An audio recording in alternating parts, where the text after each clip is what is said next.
சிவாய நம. திருச்சிற்றம்பலம். அரஹர நம பார்வதி பதையே. அரஹர மகாதேவா. தென்னாடுடைய சிவனே போற்றி, எந்நாட்டவர்க்கும் இறைவா போற்றி. காவாய் கனகத்திரளே போற்றி, கைலை மலையானே போற்றி போற்றி. அருள்மிகு உண்ணாமலை சமேத அண்ணாமலையார் திருவடிகள் போற்றி போற்றி. திருத்தணி முருகப்பெருமான் மலரடிகள் போற்றி போற்றி. அருள்மிகு சிவகாமி அம்பாள் சமேத அருள் ஜோதி நாதனே திருவடிகள் போற்றி போற்றி. அனைத்து அடியார்களுக்கும் திருவடி வணக்கம். குருவாழ்க, குருவே துணை. தெளிவு குருவின் திருமேனி காண்டல், தெளிவு குருவின் திருநாமம் செப்பல், தெளிவு குருவின் திருவார்த்தை கேட்டல், தெளிவு குரு சிந்தித்தல் தானே, தெளிவு குரு சிந்தித்தல் தானே. திருச்சிற்றம்பலம். தனபாக்கியமா விநாயகர் பாடல் பாடுங்க. பிடியதன் உருவுமை கொளமிக கரியது, வடிகொடு தனதடி வழிபடும் அவரிட கடி கணபதி வர அருளினன் மிகு கொடை பயில் வழி வள முறை இறையே. திருச்சிற்றம்பலம். வணக்கம்மா. சிவாய நமமா. சிவாய நம. சிவாய நம. விமலா தேவியம்மா நாளொரு துதி பாடுங்கம்மா. திருச்சிற்றம்பலம். பூழியர்கோன் விப்பொழித்த புகழியர்கோன் கழல் போற்றி, ஆழிமிசை கல்மிதப்பில் அணைந்த பிரானடி போற்றி, வாழி திரு நாவலோ வந்தொண்ட பதம் போற்றி, ஊழிமலி திருவாத ஊர திரு தாழ் போற்றி, ஊழிமலி திருவாத ஊர திரு தாழ் போற்றி. நன்றிங்கம்மா. திருச்சிற்றம்பலம். அம்மா வாருங்கள் அம்மா. திருச்சிற்றம்பலம். திருச்சிற்றம்பலம். தென்னாடுடைய சிவனே போற்றி, நாட்டவர்க்கும் இறைவா போற்றி, காவாய் கனகத்திரளே போற்றி, கைலை மலையானே போற்றி போற்றி.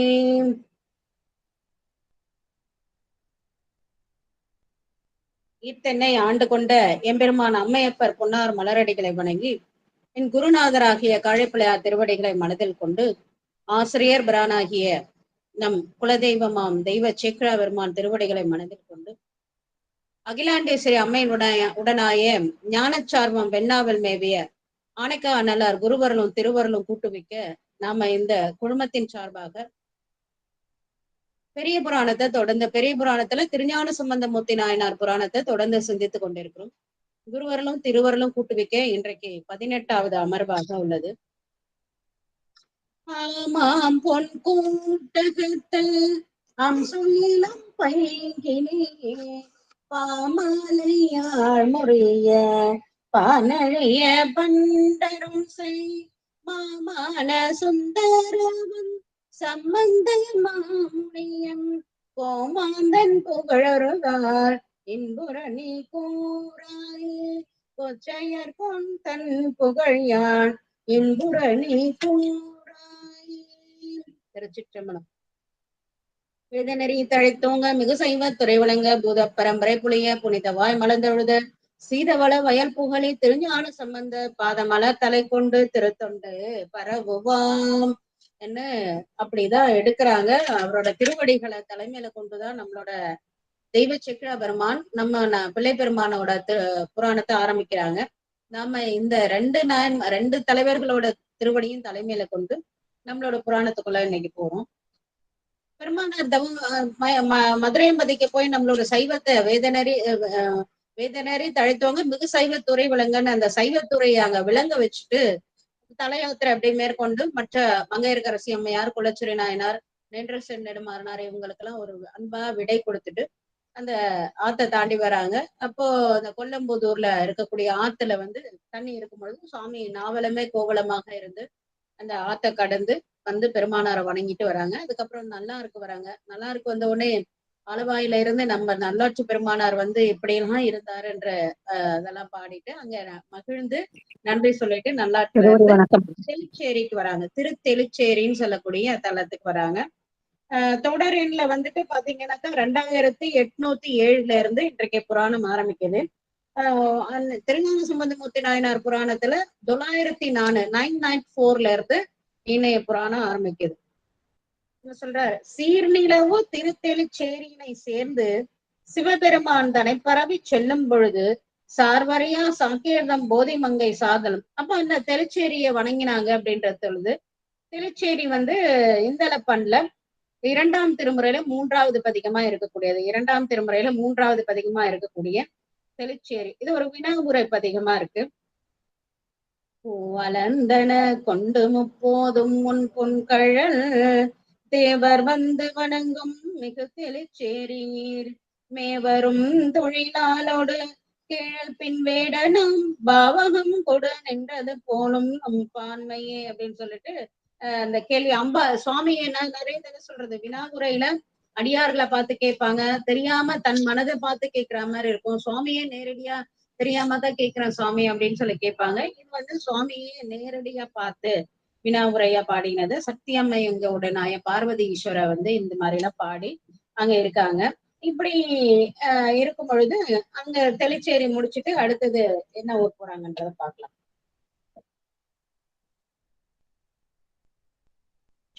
சார்வரியா செல்லும் பொழுது சார்வரியா சாக்கியதம் போதி. சார்பு என்னது? நம்மளோட சார்பு என்னது? கங்கைவார் சடையானை சாராதார் சார்பு என்ன அப்படின்றார். நம்மளோட சார்பு கங்கைவார் சடையானாங்க சிவபெருமான். அந்த சிவபெருமான சார்பு அறியாத சாக்கியர் இருக்காங்க இல்லையா, அவங்க இருக்கக்கூடிய போதி மங்கைன்ற இருக்கக்கூடிய தலம். அது இப்போ சீர்காழியில இருந்துட்டு அங்க அந்த திருநள்ளாறு போற வழியில இருக்கு போதி மங்கைன்னு. அங்க போன உடனே மற்றது அறிந்த சைவர அப்ப சுவாமி வராங்கன்னா எப்படி இருக்கும், நம்ம எப்படின்னா எப்படி எழுந்து ஓடுவோம். அந்த மாதிரி எல்லா அடியார்களும் என்ன பண்றாங்க, ரொம்ப சந்தோஷமாகி சங்கு தாரை இந்த மாதிரி என்னென்ன அளவிறந்த பள்ளியங்கள் என்னென்னலாம் வரவேற்க முடியுமோ அத்தனை எல்லாம் கொண்டு போயிட்டு நம்மளோட பெருமானார வரவேற்கிறாங்க. அப்ப பெருமானார் எப்படி வர்றாருனாக்கா, அவர் வரும்பொழுதே சுவாமி கொடுத்த அந்த தனி சின்னங்கள் இருக்குது இல்லைன்னா காணம் அதெல்லாம் மூதிட்டுதான் வருவாங்க. அப்படியே இவங்களும் எதிர்கொண்டு ஆர்ப்பரித்து வரவேற்கிறாங்க. போதி மங்கையில இருக்க சைவர்களும் நம்மளோட பிள்ளை பெருமானார் கூட வந்த அடியார்களும் நிறைய தாரை சங்கு இதெல்லாம் காணம் இதெல்லாம் சாமி கொடுத்தது அதெல்லாம் வாசிச்சு கொண்டு வராங்க. எப்படி பரசமய கோளரி வந்தான் பரசமய கோளரி வந்தான் அப்படி சொல்லி சொல்லி ஊதி ஊதி அப்படி பிரம்மாண்டமா வராங்க. வந்தா பொறுக்குமா இவங்களுக்கெல்லாம்? புல்லறிவின் சாக்கியர்கள் அறிந்தார் கூடி புகழையதம் புறவலனார் புகுந்து தங்கள் எல்லையினில் எழுந்தருளும் பொழுது தொண்டர் எடுத்த ஆர்ப்பொழியாலும் எதிர்முன் சென்று மல்கிழும் திருச்சின்ன ஒளிகளாலும் மனம் கொண்ட பொறாமையினால் மருண்டு தங்கள் கல்வியினில் மேம்பட்ட புத்த நந்தி முதலான தேரருக்கும் கலன்று சொன்னார். இப்ப இது நடந்தது. இப்ப இது என்ன நடக்குது, ஒரு போதி மங்கைன்ற ஊருக்கு வரப்போறாங்க. போதி மங்கையில இருக்கக்கூடிய அடியார்கள்லாம் எதிர்கொண்டு பிரம்மாண்டமா எதிர்கொண்டு வரவேற்கிறாங்க. நம்மளோட அடியார்கள் என்ன பண்றாங்க, காழிப்பிள்ளையார் கூட வர அடியார்கள் எல்லாரும் இந்த சங்கு அதெல்லாம் ஊதிக்கொண்டு அவங்க வராங்க. பின்னாடி அடியார் கூட்டங்கள் வரும். இந்த முதல்ல பரிசனங்கள் வருவாங்க, அதுக்கப்புறம் இந்த சின்னங்கள் பரிமாறுறவங்க வருவாங்க, அதுக்கப்புறம் அடியார் கூட்டம் வரும், அதுக்கப்புறம் பின்னாடிதான் நம்மளோட பெருமானார் நம்ம பிள்ளை பெருமானார் சிவிகையில ஏறி அழகா அவங்க வந்துட்டு இருக்காங்க. இதுதான் காட்சி, நல்ல மனசுல வச்சுக்கோங்க. இப்போ இந்த ஊர்ல அது அங்க வந்துட்டே இருக்கட்டும். இந்த ஊருக்குள்ளார இருக்காங்க இல்லையா போதி மங்கைக்குள்ளார, அந்த அந்த அவங்களுக்கு இதெல்லாம் பொறுக்கல. இவங்க வர்றதே ஒரு அலங்காரமா வராங்க, அதை விட அதிகமா இங்க இருந்து சைவர்கள் எதிர்கொண்டு அழைக்கிறாங்க. இது என்ன அப்படின்னு சொல்லிட்டு அவங்களால பொறுக்காததால கல்வியில் மேம்பட்ட அவங்கள தலைமையா இருக்கக்கூடிய நிறைய படிச்சு நிறைய தலைமை இதுக்கு நம்ம பார்த்தோம் இல்லைங்களா. நம்ம இதுல சமணத்துல கூட நம்ம அப்பர் பெருமானாக்க தர்மசேனரும் பட்டம் கொடுத்து அவங்க தலைமை பதவியில அந்த மாதிரி கல்வியில் மேம்பட்டு பட்டம் கொடுத்து ஒருத்தரை வச்சிருக்காங்க. புத்த நந்தின்னு அவனோட பேர்.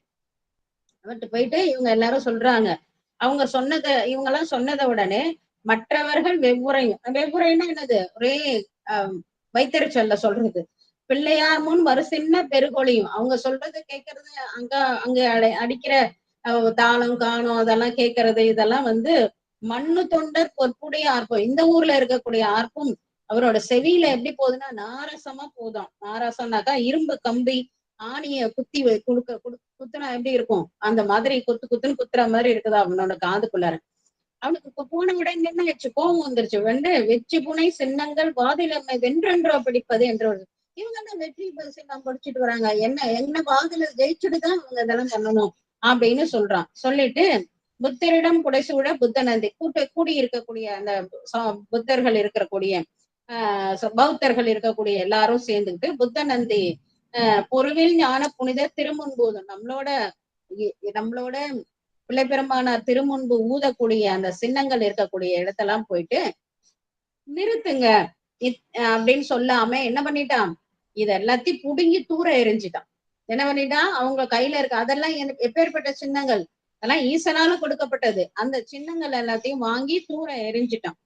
அப்ப வெற்றி புனை சின்னங்கள் வாதிலம்மை வென்றென்றோ பிடிப்பது. அப்ப ஏற்கனவே அவன் சொல்லிட்டான்ல, நம்மள வென்று கொண்ட இத்தகைய செயற்கை உரை தடிதல் செய்யாத இந்த பொருட்கள் தங்கள் நிலை ஏற்பர் என்று முத்து நிறை சிவியன் மேல் மணியை முறை பணிந்து புகுந்தபடி மொழிந்து நின்றார். இப்படியெல்லாம் இவங்க கொஞ்சம் பேர் என்ன பண்றாங்க, உடனே இவங்க பண்றதெல்லாம் இப்படியே விட்டுட்டே இருந்தாக்கா அவங்க இப்படியே பண்ணுவாங்க, நம்ம போய் நம்ம பின்னாடி பிள்ளைப்பெருமானார் வராது அவர்கிட்ட சொல்லலாம் அப்படின்னு சொல்லிட்டு கொஞ்சம் பேரு அப்படியே திரும்பி போறாங்க நம்மளோட பிள்ளைப்பெருமானார் பார்த்து சொல்றதுக்கு. வருமிடத்தில் அழகிதாம் நமக்கு வாதில் மற்றவர் தம் பொருளிடமே மறாதவண்ணும் புறமிடத்தில் அறிகின்றோம் புத்தநந்தின் பொய்மேற்கொள் என புகழிவேந்தர் கூற அருமறை சொல் திருப்பதிகம் எழுதும் அன்பர் ஆளுடைய பிள்ளையா திருவாக்காலே உருமிடித்து விழப்புத்தன் ஒத்தமாங்கன் உருண்டு விழுக எனப்புறேன். இது நடந்துகிட்டே இருக்கு. கொஞ்சம் பேர் போயிட்டு நம்ம பிள்ளைப்பெருமானார் சொல்றாங்க, பிள்ளைப்பெருமான வாதுக்கு கூப்பிடுறாங்க, நல்ல வந்த இடத்துல இது நல்லாதான் இருக்குது அப்படின்னு அவர் அங்க பேசிட்டே இருக்காங்க. தூரமா பேசிட்டே இருக்கும்போது இங்க முதல்ல ஒருத்தர் வர சம்பந்த சரணாலயர்னு அவருக்கு பேர் கொடுக்குறாங்க. அவர் யாருனாக்கா அடியார். என்னன்னா நம்ம ஏற்கனவே சொன்னோம் இல்லைங்களா, நம்மளோட காழிப்பிள்ளையார் பாடும் பொழுதும் இந்த பாட இந்த திருப்பதிகங்கள்ல எழுதிப்பாங்க, ஊழையில எழுதிப்பாங்க. அந்த எழுதுவர் யாருன்னா இந்த சம்பந்த சரணாலயார். எல்லா பதிகங்களும் அவர்தான் எழுதுவாங்க. 3 காப்பி எடுப்பாங்களாம். ஒண்ணு எழுதுவாங்களாம், எழுதி ஒண்ணு அவங்க வச்சுப்பாங்க, இன்னொன்னு அந்த ஊருக்கு கொடுத்துருவாங்க. இப்ப நம்ம திருவானைக்காவுக்கு பாடுறாங்கனாக்கா ஒரு பிரதிய ஒரிஜினல் பிரதிய அவங்க வச்சுப்பாங்க. யாரு, நம்ம பிள்ளைப்பெருமானார். அதுதான் பிரிச்சு அங்கேருந்து பச்சை பதிகெல்லாம் எடுத்தாரு இல்லைங்களா. இன்னொரு பிரதி திருவானைக்கா தெய்வாரத்துக்கு திருவானைக்காவில கொடுத்துருவாங்க, இன்னொன்னு தில்லைக்கு போயிடுமா. அது மாதிரி 3 பிரதிகள் எடுப்பாங்களாமா. அறமறை சொல் திருப்பதி இந்த மாதிரி எழுதுறாரு இல்லையா. அவர் என்ன பண்றாரு, அவருக்கு ரொம்ப கோபம் வந்துடுது. குருநாதர் சொன்ன கோபம். நம்ம அப்போதைய அடிகளார் புராணத்துல பார்த்தோம்ல, அவர் அறிமுகப்படுத்தும் போது எப்படி அறிமுகப்படுத்துறாரு நம்மளோட தெய்வ சேக்கிழாவெருமானார். களவு கோபம் காமம் முதலியவை கலைந்தவர். அவருக்கு களவுக்கு தெரியாது, காமம் இல்ல, கோபமே வராது. அப்போதைய அடிகளாருக்கு கோபமே வராது. அப்பேற்பட்டவர் நம்ம அப்ப சுவாமியே நேர்ல போயிட்டு, ஏப்பா உன் பேரை எழுதாம, நீ வச்ச பந்தல்ல உன் பேர் எழுதாம வேற ஒரு பேர் எழுதிருக்கன்னு சொன்னதுக்கு எவ்வளவு கோபம் வந்துடுது. ஏன், குருநாதரை பத்தி ஒருத்தர் குற்றம் சொல்லும் பொழுது அதை பொறுக்க கூடாது இல்லைங்களா. அதனால இப்ப இவர் என்ன பண்றாரு, வேற எது பண்ணியிருந்தாலும் பரவாயில்ல, சிவபெருமான் கொடுத்த சின்னங்களை எடுத்து வீசுறாங்க. அது மாதிரி குருநாதரை குற்றம் சொல்றாங்க. அதனால அவருக்கு ரொம்ப கோபம் வேற என்ன சொல்றாரு, ஆளுடை பிள்ளையார் அவரே சொல்ல, சுவாமியோட திருவாக்கால ஆளுடை பிள்ளையார் மேல சத்தியம் பண்ணி உரு இழுத்து விழப்புத்தன் உத்தமாங்கன் உருண்டு விழுக அப்படின்னு சொல்றாங்க. உத்தம அங்கம்னாக்கா என் சான் உடம்புக்கு சிரசே தலைன்னு சொல்லுவாங்க. இந்த உடம்புக்கு சிரசுதான் முக்கியமான, தலைதான் முக்கியமான. அதனால உன்னோட தலை இடி விடும். தலைமை இப்ப நம்ம நிறைய பேர் சொல்லுவோம் தலையில இடி விழன்னுவாங்க. இது மாதிரி இந்த வார்த்தை தான் அங்க வருது. அது மாதிரி என்ன பண்றாரு, உன்னோட தலையில இடி விழன்றத அழகா சொல்றாரு. உருமிடித்து விழ புத்தந்தன் உத்தம அங்கம். உத்தம அங்கம்னாக்க தலையில உருண்டு உன்னோட தலையில இடி விழணும் அப்படின்னு பொறுக்காம அந்த வார்த்தை விட்டுட்டார். யாரு, சம்பந்த சரணாலயன்னு சொல்லக்கூடிய அந்த திருமுறைகளை எழுதக்கூடியவர் குருநாதரை பத்தி சொல்லிட்டார்.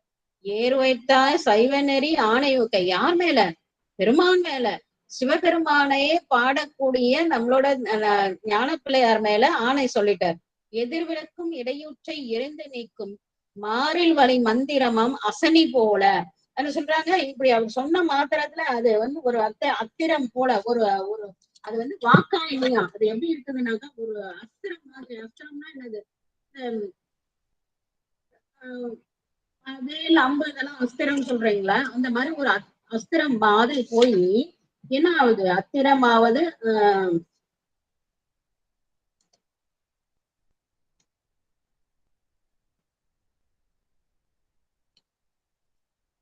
திருவாக்கான விட்டதால என்ன வித்தக நீரணிவாய் வினைப்பகைக்கு அத்திரமான அஞ்செழுத்துமேன்னு சொல்லுவாரு. வினைப்பகைக்கு அத்திரமான, அத்திரம்னாக்கா இது எல்லாத்தையும் வென்று கொடுக்கிற ஒரு ஒரு ஒரு அம்புன்னு சொல்லுங்க. அந்த மாதிரி அந்த ஒரு அம்பு மாதிரி அது விட்டதால அந்த என்ன இது, அவனோட தலை என்ன பண்ணுது, சிவபெருமா வந்து இந்த மாதிரி கண்டிக்கணும். சிவபெருமானரை பத்தி ஏதாவது அபராதம் பண்ணா நம்ம கோட்புள்ளியார் அப்படித்தானே பண்றாரு. அவரோட எல்லா உயிரையும் கொண்டுறாரு. ஏன்னா சுவாமியோட நெல்லை எடுத்து சாப்பிட்டுட்டாங்க. அங்க இருக்க ஒருத்தர் சொல்றாரு, இது பான்குடி மறவாத குழந்தை, இந்த பாலை தவிர இவர் எதுவும் குடிச்சதே இல்லை இந்த குழந்தை, இதையே கொள்றீங்கன்னாக்கா இவதோட அம்மா வந்து இந்த நெல்லை உண்டு அதன் மூலமா சுரந்த பாலை தானே இது குடிச்சுது, அதனால இதுக்கும் அந்த பாவம் வரும், இதுவும் வந்து சிவாபராதம் தானே தண்டிக்கிறாரு இல்லைங்களா. சொல்லுங்கம்மா. இன்னும் கொஞ்சம் நீங்க கீழே இறங்கணும், உங்க நெற்றி தெரியல, கண் வரைக்கும் தான் தெரியுது. இன்னும் கொஞ்சம் இன்னும் கீழே இறங்கணும். இப்ப தெரியும், இப்ப தெரியும். ஓகேங்களா. ஓகே, நன்றி அம்மா.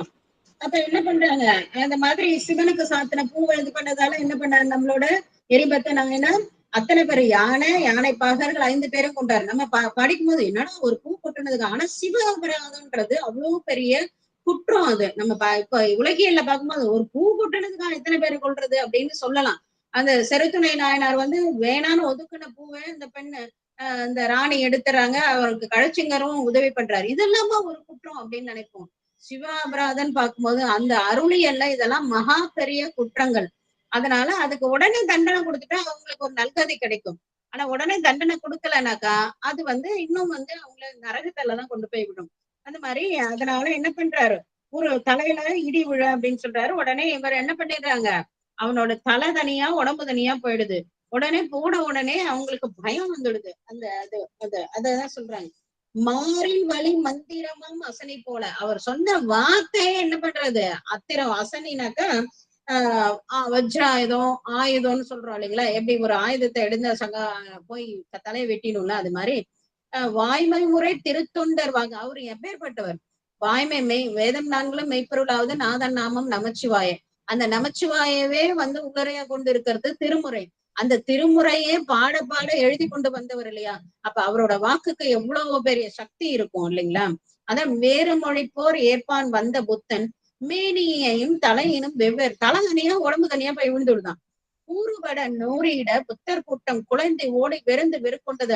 திடுதிடுப்புன்னு ஒரு மனுஷனோட தலை தனியா உடம்பு தனியா போனா எப்படி இருக்கும், பயந்து போய் அவங்க எல்லாம் துணிச்சு பிடிச்சு ஓடுறாங்க. மற்றவர்கள் நிலைமையையும் புத்தநந்தி வாக்கின் போர் ஏற்றவன் தன் தலையையும் மெய்யும் அற்றை விழ அத்திரவாக்கு. அதனால் அன்பர் அறுத்ததும் கண்ட அறநடியார் எல்லாம் வெற்றி தரும் பிள்ளையார் தமக்கு சென்று விண்ணப்பம் செய்ய. இப்ப உடனே இது நடந்து முதல்ல போனவரே இந்த மாதிரி நடக்குதுன்னு சொல்றதுக்கு போனார். இப்ப பின்னாடி தானே நம்ம பிள்ளை பெருமானார் வராங்க. உடனே அவங்க அதுல இருக்க 4 பேர் என்ன பண்றாங்க, ஓடி போய் இந்த மாதிரி நம்மளோட சம்பந்த சரணாலயார் ஒரு வாக்கு விட்டாரு, அவனோட தலை தனியா உடம்பு தனியா போயிடுது அப்படின்னு நம்மளோட பெருமானாருக்கு சொல்ல. எதிர்ந்த விளக்கு நீங்க உற்ற விதி அதுவேயம். சுவாமியோட திருவள்ளை இவ்வளவுதானா, இது போல இருக்கு அப்படின்னு எல்லாம் அரகரன்னு சொல்லுங்க அப்படின்னு சொல்லிட்டு சொல்லிடுறாரு நம்ம பெருமானார். அஞ்சி அகன்று ஓடிய புத்தரெல்லாம் அதிசயத்து மீண்டும் உடன் அணிந்து கூடி வஞ்சனையும் இதுதான் மற்றவதம் சைவம், இதுல ஏதாவது உள்குத்து இருக்குமா, வஞ்சனையா இருக்குமா, மந்திரம் தந்திரம் ஏதாவது இருக்குமா, இல்லைன்னா சைவ நெறிக்கு இவ்வளவு உயர்வு இருக்குது போல இருக்கே, அப்படிதான் இருக்கும் போல இருக்கு, சைவ நெறியில இருக்கவங்க எல்லாம் இவ்வளவு உயர்ந்தவங்க போல இருக்கே. அப்ப ரெண்டும் நினைக்கிறாங்க, வஞ்சனையும் நினைக்கிறாங்க, மந்திர தந்திரம். ஏன்னா இவங்களுக்கு மந்திர தந்திரங்கள் எல்லாம் தெரியும். அப்படி இருக்கும்போது இதுதான் வந்து சைவ நெறியோட உயர்வாகணும் ரெண்டும் நினைக்கிறாங்க.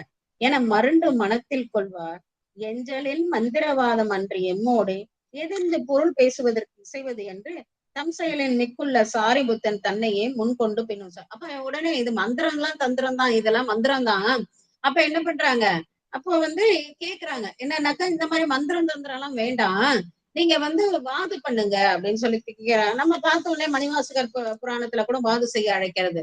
அந்த காலத்துல மதங்கள் அப்படிதான் வாது செய்வாங்க. நம்மளோட அப்பர் பெருமானார் கூட எப்பயுமே வாதுல தோத்ததே இல்லை அப்படின்றாங்க. அவர் இருந்த வரைக்கும், அந்த சமணத்துல இருந்த வரைக்கும் அந்த வாதுல தோற்றதே இல்லை. ஆனா வாதுதான் அங்க சமமே ஒழிய, ஆனா நம்ம சைவர்கள் வாதுக்கு போக மாட்டாங்க. இந்த மாதிரி யாராவது வெளியே கூப்பிட்டா வேற வழி இல்லாத போவாங்க. அத்தமைகள் கேட்டு அருளி சண்பை வந்த அடலை ஏன் நம்ம சைவர்கள் வாதுக்கே போறது கிடையாது. இது புஸ்தகத்துல இல்ல, ஒரு சிந்தனையில கடைசியில பதில் சொல்லுங்க. சைவர்கள் இப்பயும் சரி, நானா கூட சொல்லுவேன், நான் அடிக்கடி சொல்லுவேன், இந்த பகுதி புரியலாமா அப்படின்னு கேட்டா 10 தடவை 100 தடவை கூட நான் சொல்றதுக்கு தயாரா இருப்பேன். ஆனா வம்புக்குன்னு எதை கேட்டாங்கன்னா எங்களுக்கு தெரியாதுங்க, அவ்வளவு தூரம் நாங்க படிக்கலைங்கன்னு சொல்லிட்டு ஒதுங்கி போயிடுவேன். ஏன்னா சைவர்களுக்கு வாதுக்கு போறதுக்கான இது கிடையாது. அது ஏன்றத ஒரு சிந்தனையில யாராவது கடைசியா பதில் சொல்லுங்க. இது ஒரு கேள்வியா இன்னைக்கு இருக்கட்டும். அத்தகமே கேட்டருளி சண்பை வந்த அடலேறு திருவுள்ளது நம்மளோட பெருமானார் ரொம்ப அப்படியே அடல் ஏறு வெற்றி சிங்கம் மாதிரி இருக்கக்கூடிய பெருமான். அப்படியா பொருள் சொல்லணுமா? சரி, அழகுது, வந்த இடத்துல இதுவும் ஒரு வேலைதான் அப்படின்னு மெத்த மகிழ்ச்சியோனும் விரைந்து சென்று வெண்திரள சிவிகள் நின்று இழுந்து வேறு ஒரு சந்திர மண்டபத்தின் மேலே ஏறி நீடு சைவருடன் எழுந்தருளி இருந்து சாரும் புத்தர்களை அழைக்க அப்படியே நம்ம சுவாமிக்கு எனக்கு என்னவோ நல்ல சந்தோஷமா இருந்தாங்க போல இருக்கு. உடனே என்ன பண்ணிட்டாங்க, சரி கூப்பிடு, வாதுக்கு தானே வரணும், கூப்பிடு அப்படின்னு சொல்லிட்டு என்ன பண்றாரு, சிவிகையில இருந்து அப்படி ஜாம் பண்ணி இறங்குறாங்க. குதிச்சு இறங்கி அங்க ஒரு சந்திர மண்டபம் இருக்கு, அதுல போய் அப்படி கால் மேல கால் பட்டு அப்படி அருமையா அப்படி ஜாமுன்னு உட்காந்துட்டு சாமியே உட்கார்ந்த மாதிரி உட்காந்துட்டாங்க. உட்காந்துட்டு அவங்களெல்லாம் கூப்பிடுங்க, வாது பண்ணலாம் அப்படின்னு சொல்லிட்டு சொல்றாரு. உடனே அவங்களும் ஓடி போயிட்டு என்ன சொல்றாங்க, நீங்க செப்பி வரும் பொருள் இனமைத்திருக்க எங்களோட வென்றி மழை இளங்கரி அப்படி அழகு சொல்றது பாருங்க. வென்றி மழை இளங்களிறு, வெற்றியிலே இருக்கக்கூடிய இளங்களிறு, குழந்தை சின்ன யானைக்குட்டி, களிறுனா யானைக்குட்டின்னு சொல்லுவோம். சண்பை ஆளை, சண்பையோட தலைவர், வேத பாரகன், மும்மை தமிழ் வேந்தன் நன்று மகிழ்ந்து உங்களோட வாது பையன் அடைக்கிறார், வாங்க வாங்க அப்படின்ட்டு இந்த நீரும் நன்னும் என்று கூற நன்மை சாரா தன் தகுமை புத்தருடன் சாரு. அப்ப அவங்களோட தலைமை யாரு, புத்த நந்தி. அவன் தான் தலையும் தனியா போயிடுச்சு, உடம்பும் தனியா போயிடுச்சு இல்லைங்களா. இப்ப அவன் இறந்துபட்டு போயிட்டான். இப்ப அடுத்தது டக்குன்னு என்ன பண்றாங்க, அவங்க ஒரு தலைவரை நியமிக்கிறாங்க. சாரி புத்தன் ஒருத்தனை கூப்பிட்டு நீதான் அடுத்த தலைவர் அப்படின்னு சொல்லிட்டு அவரை தலைவராக்கி அவங்க கிடுகிடுன்னு வராங்க எங்க இந்த மண்டபத்துக்கு.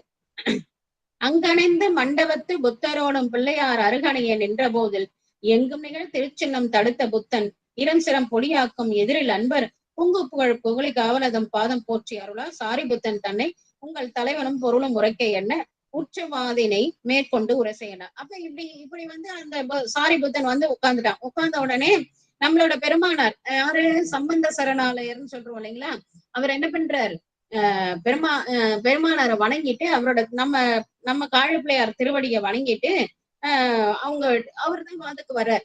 நம்ம பிள்ளை பெருமானார் இருக்காரு, ஆனா வாதுக்கு வர்றது யாருனாக்கா இவர் தான் வர்றாரு. நம்மளோட பெருமானார் உழைக்கிறான். அப்ப இந்த பக்கம் நம்ம பெருமானார் பார்க்க போனா ஒரு பக்கம் நம்மளோட பெருமானார் அப்படியே அழகா உட்கார்ந்துருக்காங்க. இந்த பக்கம் சாரி புத்தனும் புத்தர்களும் உட்கார்ந்துருக்காங்க. இந்த பக்கம் நம்மளோட சம்பந்த சரணாலரும் நம்மளோட சைவ தொண்டர்களும் வந்திருக்காங்க. நாமளும் ஒரு பக்கமா 4வது பக்கமா நின்னுப்போம். அப்படி நிக்கிறவங்க நில்லுங்க, வயசானவங்களும் உட்காந்துக்கோங்க வேணும்னா கூட அப்படியா. அப்ப என்ன சொல்றாங்க, இப்ப சாரி புத்தனை பார்த்து நம்ம சம்பந்த சரணாலுக்கிற சரி சொன்னேன்ல. அப்ப வாதனம் என்னன்னா, நம்மளோட தலைவனை சொல்லணும், நம்மளோட பொருள் சொல்லணும், அது ரெண்டையும் சொல்லணும். முதல்ல தலைவன் சொல்லணும், தலைவன் அந்த நம்மளோட பொருளை சொல்லணும். இதுதான் வாதம் சொல்லி இதுதான் நிலை அப்படின்னு நிரூபிக்கணும். அப்ப இதுதான் வாதம். பொதுவா வாதம்னா இதுதான். அப்ப நம்ம இப்ப என்ன சொல்றாரு, கடவுள் இலக்கணமும் முக்தி உன் கடவுள் யாரு, நீங்க எப்படி முக்திக்கு போனீங்க, கடவுளோட பலன் முக்தி அடையறதா. அப்ப நீ உன் கடவுள் யாரு, நீங்க எப்படி முக்திக்கு போனீங்க, உங்களோட முக்தி இலக்கணம் என்ன சொல்லு அப்படின்னு சொல்றாங்க. அப்ப வெற்றி தோல்வி வாங்கினாக்கா கடவுள் இலக்கணம் சொன்னோம், முக்தி இலக்கணம் சொல்லிட்டாக்கா அவங்க வெற்றி. அவங்க தகுந்த முறையில அதை சொல்லிட்டாங்கன்னா அவங்க வெற்றியானதா அர்த்தம். அதனால இவங்க என்ன சொல்றாங்க, நீ உன்னோட தலைவனை பத்தியே சொல்லு அப்படின்னு சொன்னாங்க. இப்ப முதல்ல தலைவனை பத்தி சொல்றான் சாரி புத்தன் சொல்றது. இதெல்லாம் அவங்களோட தலைவன் யாருன்றத சொல்ற. கணபங்க கற்பங்கள் அனைத்திலும் பிறந்து வீந்து கதிமாறும் கணபங்கு இயல்பு தன்னில் பொற்புடைய தானமே தவமே தன்மை புரிந்த நிலையே யோகமே பொருந்த தானம் பண்றாங்களாம், தவம் பண்றாங்களாம், யோகம் பண்றாங்களாம். இதெல்லாம் பொருந்த செய்து உற்பவிக்கும் ஒழிவின்றி உடைத்த ஞானத்து இதெல்லாம் பண்ணதால அவனுக்கு என்ன வந்துதான், ஞானம் வந்துதான். வந்து ஞானம் வந்ததால ஒழியாத பேரென்ப முத்தியில போயிட்டார். இப்ப போறதுக்கு முன்னாடி ஞானம் வந்தவனே என்ன பண்ணாருனாக்கா, முத்தியில போறதுக்கு முன்னாடி அவர் என்னெல்லாம் அனுபவிச்சாரோ அதெல்லாம் எழுதி வச்சுட்டு போயிருக்கிறார். எங்களோட பரமன் சொல்றாங்க. புரியுதுங்களா? கற்பங்கள் அனைத்திலும் கற்பம்ன்றது என்னன்னாக்கா, ஒரு ஒரு காலம், கணம்னா ஒரு காலம், ஒரு க்ஷணம் கூட நான் நிக்க மாட்டேன்றோம் இல்லைங்களா? அந்த அந்த அந்த அதுதான் அந்த காலம். அதான் 1000 தாமரை இதழ்களை ஒரு ஊசியால குத்துனா எவ்வளவு நேரம் ஆகுமோ அதுதான் ஒரு கணம்னு சொல்றது. ஒரு க்ஷணம் அப்படின்றோம் இல்லைங்களா? அந்த மாதிரி அத கணம்னு சொல்றது. கற்பங்கள்ன்றதுனாக்கா, கற்பங்கன்றது 432 கோடி ஆண்டு. அது ஒரு கற்பம். ஒரு கற்பம்ன்றது 432 ஆண்டு. அது கற்பம். கணம்னா ஒரு க்ஷணம் நம்ம சொல்றது. அது எவ்வளவு கணக்குன்னா 1000 தாமரை இதழ்களை ஒரு ஊசியால குத்துறதுக்கு எவ்வளவு நேரம் ஆகுதோ அது ஒரு கணம் அப்படின்னு சொல்லுவோம். அப்ப கதி, கதினா நம்ம சொல்லுவோம்ல, யாரையாவது நீ எல்லாம் என்ன கதிக்கு போவோம் அப்படின்னு சொல்லுவாங்க. நம்ம இறந்துபட்டா அவங்க நற்கதி அடைஞ்சிட்டாங்கன்னு சொல்லுவோம். நல்ல கதிக்கு போகணும்னா நல்லது செய்யுன்னு சொல்றோம். அப்ப அந்த கதின்ற வார்த்தை நம்ம உபயோகம் பண்றோம் இல்லைங்களா? அது வந்து நிறைய கதி இருக்கு. அதாவது மக்கள் கதி, முதல்ல மக்களா பிறப்போமா நம்மள மாதிரி. அதுக்கப்புறம் தேவகதி, தேவர்களா அந்த அதுல நல்லதெல்லாம் செய்தா தேவங்களா போவோமா. அப்புறம் வந்து பிரம்மகதி, அப்போ வந்து நல்லது செய்தா பிரம்மகதிக்கு போவோம், இல்லைன்னா நரக கதிக்கு போவோம், இல்லைன்னா அதுலயும் கீழமையா இருக்கக்கூடிய விலங்கு கதி போவோம், அப்புறம் பேய் கதிக்கு போவோம். இது 6 கதி அவங்களோட இதுல சொல்றாங்க. யாரு புத்தர்கள் சொல்றது வந்து என்னது, மக்கட்கதி. இப்ப நம்ம இருக்கிறது நம்மளோட வினையின் காரணமா நல்லது செய்தா தேவகதி பிரம்மகதிக்கு போவோம், இல்லைன்னா நரக கதி, விலங்கு கதி, பேய் கதிக்கு போவோம். இது 6 தான் அவங்க சொல்றாங்க அந்த கதின்றது. அப்ப இது என்ன என்ன இது என்னன்னாக்கா, பொருந்த செய்யணும் 10 நற்குணங்கள்ல எல்லாம் செய்ததுக்கு அப்புறம் ஒழியாத பேரென்ப. ரொம்ப போட்டு குழப்பிக்காக இப்ப நான் வந்து ஒரே ஒரு விஷயம் சொல்றேன். கற்பங்கள் அனைத்திலும் இந்த மாதிரி கோடி கோடி காலம் பிறந்து விழுந்த ஒரு உயிர் என்ன பண்ணுதுனாக்கா, கணம் நிமிஷத்துக்கு நிமிஷம் மாறிக்கிட்டே இருக்கும். நல்லது செய்யும், கெட்டது செய்யும், அந்த மாதிரி எல்லாம் இருக்கும். அந்த அந்த உயிர் என்ன பண்ணுச்சுன்னாக்கா, தானம் செய்தது, தவம் செய்தது, யோகம் செய்தது, இப்படி எல்லாம் செய்ததால ஞானம் வந்தது. ஞானம் வந்து அவர் முத்திக்கு போனாரு. முத்திக்கு போறதுக்கு முன்னாடி அவர் பெற்ற ஞானத்தை ஒரு புஸ்தகமா எழுதி நம்மளுக்கு கொடுத்துட்டு போயிருக்காரு. இதுதான் எங்களோட பரமனோட இது. இது தெளிவா இது மட்டும் புரிஞ்சுக்கோங்க. ரொம்ப போட்டு குழப்பிக்க வேண்டாம். சரிங்களா? இத தலைவன், எங்க தலைவன் அப்படின்னு சொல்றாரு. உடனே இதை உரைத்த சாரிபுத்தன் எதிர்வந்து எச்ச இருந்தவத்து பெருந்தன்மை அன்பதாம் நல்லது. உனது தலைவன் அப்போ ஒரு அவர் என்ன சொன்னாரோ அதை நினைச்சுக்க. நல்லது, உன்னோட தலைவன் வந்து முக்திக்கு போயிட்டான்னு சொல்ற. அவர் முக்திக்கு போனாருனாக்கா எப்படி முக்திக்கு போனாருன்றத நீ உணர்ந்துகிட்ட அப்படின்றத சொல்றான். கேக்குறாரு நம்ம சம்பந்தசனா, அவன் முக்திக்கு போயிட்டாரு சொல்றியோ, உன் தலைவன் முக்திக்கு போயிட்டாருன்றத எப்படி உனக்கு தெரியும், அது எப்படி அப்படின்னு கேக்குறாரு. அப்ப அவங்க சொல்றாங்க, நின்ற ஒரு வேதனையே குறிப்பு செய்கை நேர் நின்ற ஞானம் என நிகழ்ந்த 5ம். அவங்களோட இது என்னன்னாக்கா, குரு வேதனை குறி செய்கை ஞானம்னா அந்த 5 இந்திரியங்களோட கூட்டுதான் ஒரு உயிர். இந்த 5 இந்திரியங்களும் அழிஞ்சிட்டா அது முத்திக்கு போயிடும் அப்படின்றது அவங்களோட கொள்கை. அந்த கந்தம்னு சொல்லுவோம் இல்லைங்களா? கந்தமோடு உயிர்ப்படும் கணபங்கம்னு சொல்லிட்டு நம்மளோட மணிவாசகரோட இது கூட உண்டு, துதி கூட உண்டு. அந்த மாதிரி கந்தம் அவங்களோட கந்தம், அதாவது இந்திரியம்னா என்னன்னாக்கா, உரு வேதனை குறிப்பு செய்கை நேர் நின்ற ஞானம். இந்த ஞானம் 5 இந்திரியங்கள் கூட்டத்தால்தான் ஒரு உயிர் இருக்கு. அந்த உருவத்துல இருக்குது. அந்த உருவத்துல வேதனையெல்லாம் உருவுது, நல்லது கெட்டதை உணருது. அதுக்கப்புறம் வந்து குறிப்பான செய்யுது. அதுக்கப்புறம் அதுல இருந்து ஞானத்துக்கு போகுது. இந்த 5 தான் இருக்கு. இந்த 5 கூட்டத்தாலதான் உயிர் இருக்கு.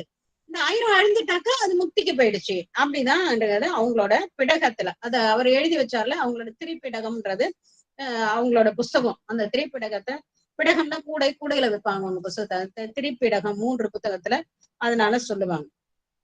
இத வந்து அவர் சொல்றாரு. அப்போ தலைவனை சொல்லிட்ட. தலைவன் வந்து கற்பங்கள் அனைத்திலும் பிறந்து இறந்து கணத்துக்கணம் மாறக்கூடிய இந்த உயிரை வந்து தானம் பண்ணார், தவம் பண்ணார், யோகம் பண்ணார். அதனால ஞானம் வந்தது.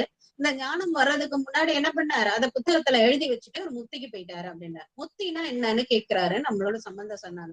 முக்தினா என்னன்னாக்கா, அந்த இது உரு வேதனை குறி செய்கை ஞானம், இது 5ம் அழியிற அந்த 5 கூட்டத்தாலதான் அந்த உயிர் இருக்கு. அந்த 5ம் அழியறதுதான் முக்தியே. அந்த முக்தியில என்னோட தலைவன் போயிட்டார். இத வந்து திரிபிடகத்துல எழுதி வச்சிருக்காங்க. இத சாரிபுத்தன் சொல்றான். ஆங்கவன்தான் உரைத்த மொழி கேட்ட அன்பர் அதனை அனுவாதம் செய்து அவனை நோக்கி. ரொம்ப அழகான வார்த்தை நம்ம தெய்வ சேக்கிழ பெருமான் போடுறாங்க. அனுவாதம் செய்து. அனுவாதம்னாக்கா என்னன்னாக்கா அவர் என்ன சொன்னாரோ அதை திரும்ப நம்ம சொல்லணும். ஆமா, நீங்க இப்ப மாடியில இருந்து கீழே வந்துட்டீங்கன்னு சொன்னீங்க. இப்ப வந்ததுக்கு அப்புறம் என்ன பண்ண போறீங்க? அப்ப அவர் நான் மாடியில இருந்து கீழே வந்துட்டேன்றத அவர் சொன்னதை நம்ம திருப்பி சொல்றோம் இல்லைங்களா? அத அனுவாதம் சொல்றது. அது ஏன் செய்யணும்னாக்கா, ஒருத்தர் சொன்னதை நாங்க கரெக்டா உள் வாங்கிட்டோம். நீ சொன்னது இதுதான் சொன்ன, எனக்கு அது நல்லா புரிஞ்சிருச்சு, இதுக்கு மேல நான் கேள்வி கேட்கிறேன்றத சொல்லணும். புரியாதே பேசிட்டே இருந்தா ஒண்ணும் முடிவுக்கு வராது இல்லையா? அதனால அனுவாதம் செய்யணும்.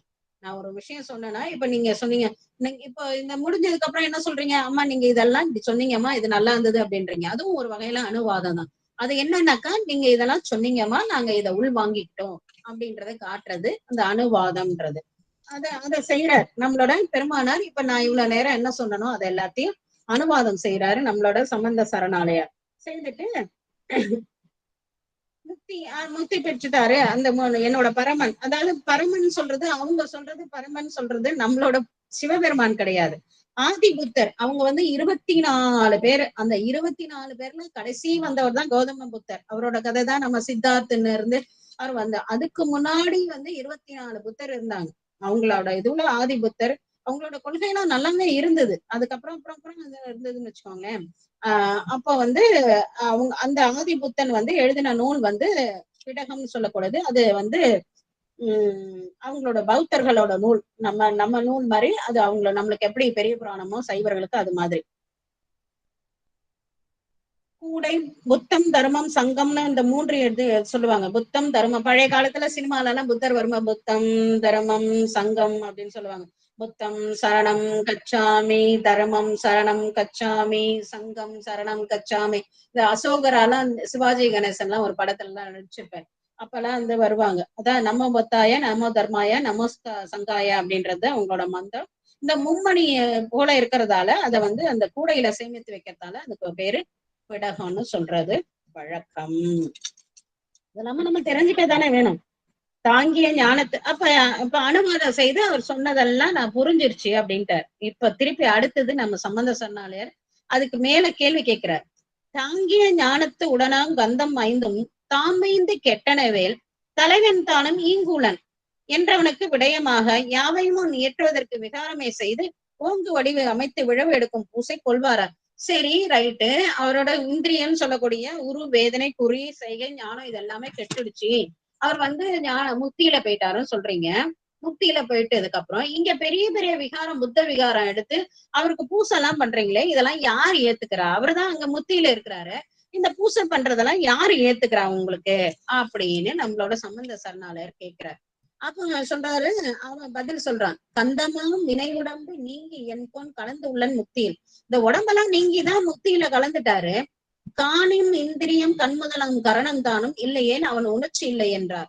முந்தைய அறிவிலனாகி உறங்கினானை நிந்தித்து மொழிந்து உடல் மீது ஆடினார்க்கு வந்த வினை பயன் போல வழிபட்டார்க்கும் வருமன்றோ நம்மன்னு சொல்றாரு. அப்ப என்ன சொல்றாரு அவரு என்ன சொல்றாங்க, ஆமா ஆமா, கந்தம்லாம் எல்லா உணர்வுலாம் அழிஞ்சு போயிடுச்சு, முக்திக்கு போயிட்டாரு என்னோட தலைவனு. இந்த பாக்குறது, ஏத்துக்கிறது இது எதுவுமே இந்திரியெல்லாம் அவனுக்கு இல்லதான். ஆனா இப்ப ஒருத்தன் தூங்கிட்டு இருக்கான்னு வச்சுக்கோங்களேன், நல்லா ஆழ்ந்து தூங்கிட்டு இருக்கிறான். அந்த ஆழ்ந்து தூங்கிட்டு இருக்கும் போது அவனை ஏறி மிதிச்சாக்கா அவனுக்கு தெரியாது, அவனை மிதிக்கிறாங்கன்றது அவனுக்கு தெரியாது. ஆனா அந்த மிதிச்ச பாவம் மிதிச்சவனுக்கு சேரும் இல்லைங்களா? அது மாதிரி என்னோட தலைவன் தூங்கிட்டுதான் இருக்கிறாரு, அவருக்கு உணர்வெல்லாம் ஒண்ணும் இல்ல.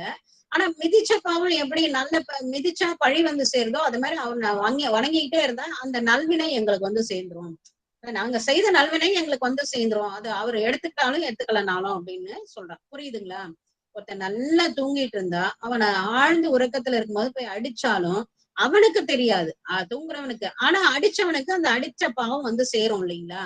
அதே மாதிரி என்னோட தலைவன் ஆழ்ந்து உறங்கிட்டு தான் இருக்கிறாரு, அவர் முக்தியில ஆழ்ந்து உறங்கிட்டு இருக்காரு, அவருக்கு எதுவும் தெரியாது. ஆனா அவருக்கு வழிபாடு செய்தது பழி சேராம நல்வினையும் நாங்க செய்யற வழிபாடு எங்களுக்கு தானே சேர்ந்துரும் அப்படின்னு சாரிபுத்தன் சொல்றான்.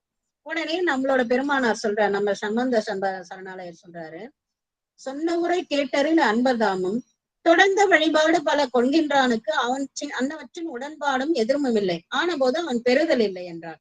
முன்னவற்றில் உடன்பாடும் எதுவும் என்ற முருகத்தொழில் உற்றானை முனிந்து கொன்றால் இன்னொரு போய் கொலையாகி முடிந்ததுன்றா இப்படியால எம்கிறார். உடனே சொல்றாரு அவரு வந்து நம்ம செய்யற பூசையை ஏத்துக்கவும் இல்ல வானமும் சொல்லவே இல்லை. அவர் தான் தூங்கிட்டே இருக்காரு, முக்தியில இருக்கிறதால தூங்கிட்டே இருக்காரு. அவருக்கு உணர்வு இல்லைன்னு நீங்க சொல்றீங்க. அப்ப அவர் எப்படி ஏத்துக்கவும் இல்லை வானாமும் சொல்லல? அது மாதிரிதான் அதனால அதுக்கு அவரு வந்து நீங்க செய்யற வழிபாடெல்லாம் ஒரு எடுத்துக்கிறது இல்ல அப்படின்னு நம்ம சாமி சொல்றாங்க, நம்ம சம்பந்த சொன்னால. அதுக்கு அவர் சொல்றாரு அப்படிலாம் ஒண்ணும் கிடையாது. ஒருத்தர் தூங்கிட்டே இருக்கான், அவனுக்கு நினைவே இல்ல, ஆனா அவனை கொண்டுட்டாக்கா அந்த கொன்ற பாவம் அவருக்கு வந்துதானே செய்யும், தெரியும். இப்ப ஒருத்தர் தூங்கிட்டே இருக்கான்னு வச்சுக்கோங்க, அசந்து தூங்குறான், அவனுக்கு தெரியவே தெரியாது. ஆனா அவனை போய் ஒருத்தர் கொண்டுட்டா அவனுக்கு கொலைப்பழி வந்துதானே தீரும். அதே மாதிரி கண்டிப்பா வந்து எங்களோட தலைவனை அவருக்கு உணரலைன்னா கூட நாங்க செய்த வழிபாடெல்லாம் அவர் ஏத்துப்பாரு, அதுக்கான நன்மை எங்களுக்கு வந்தே தீரும் அப்படின்னு சொல்றார்.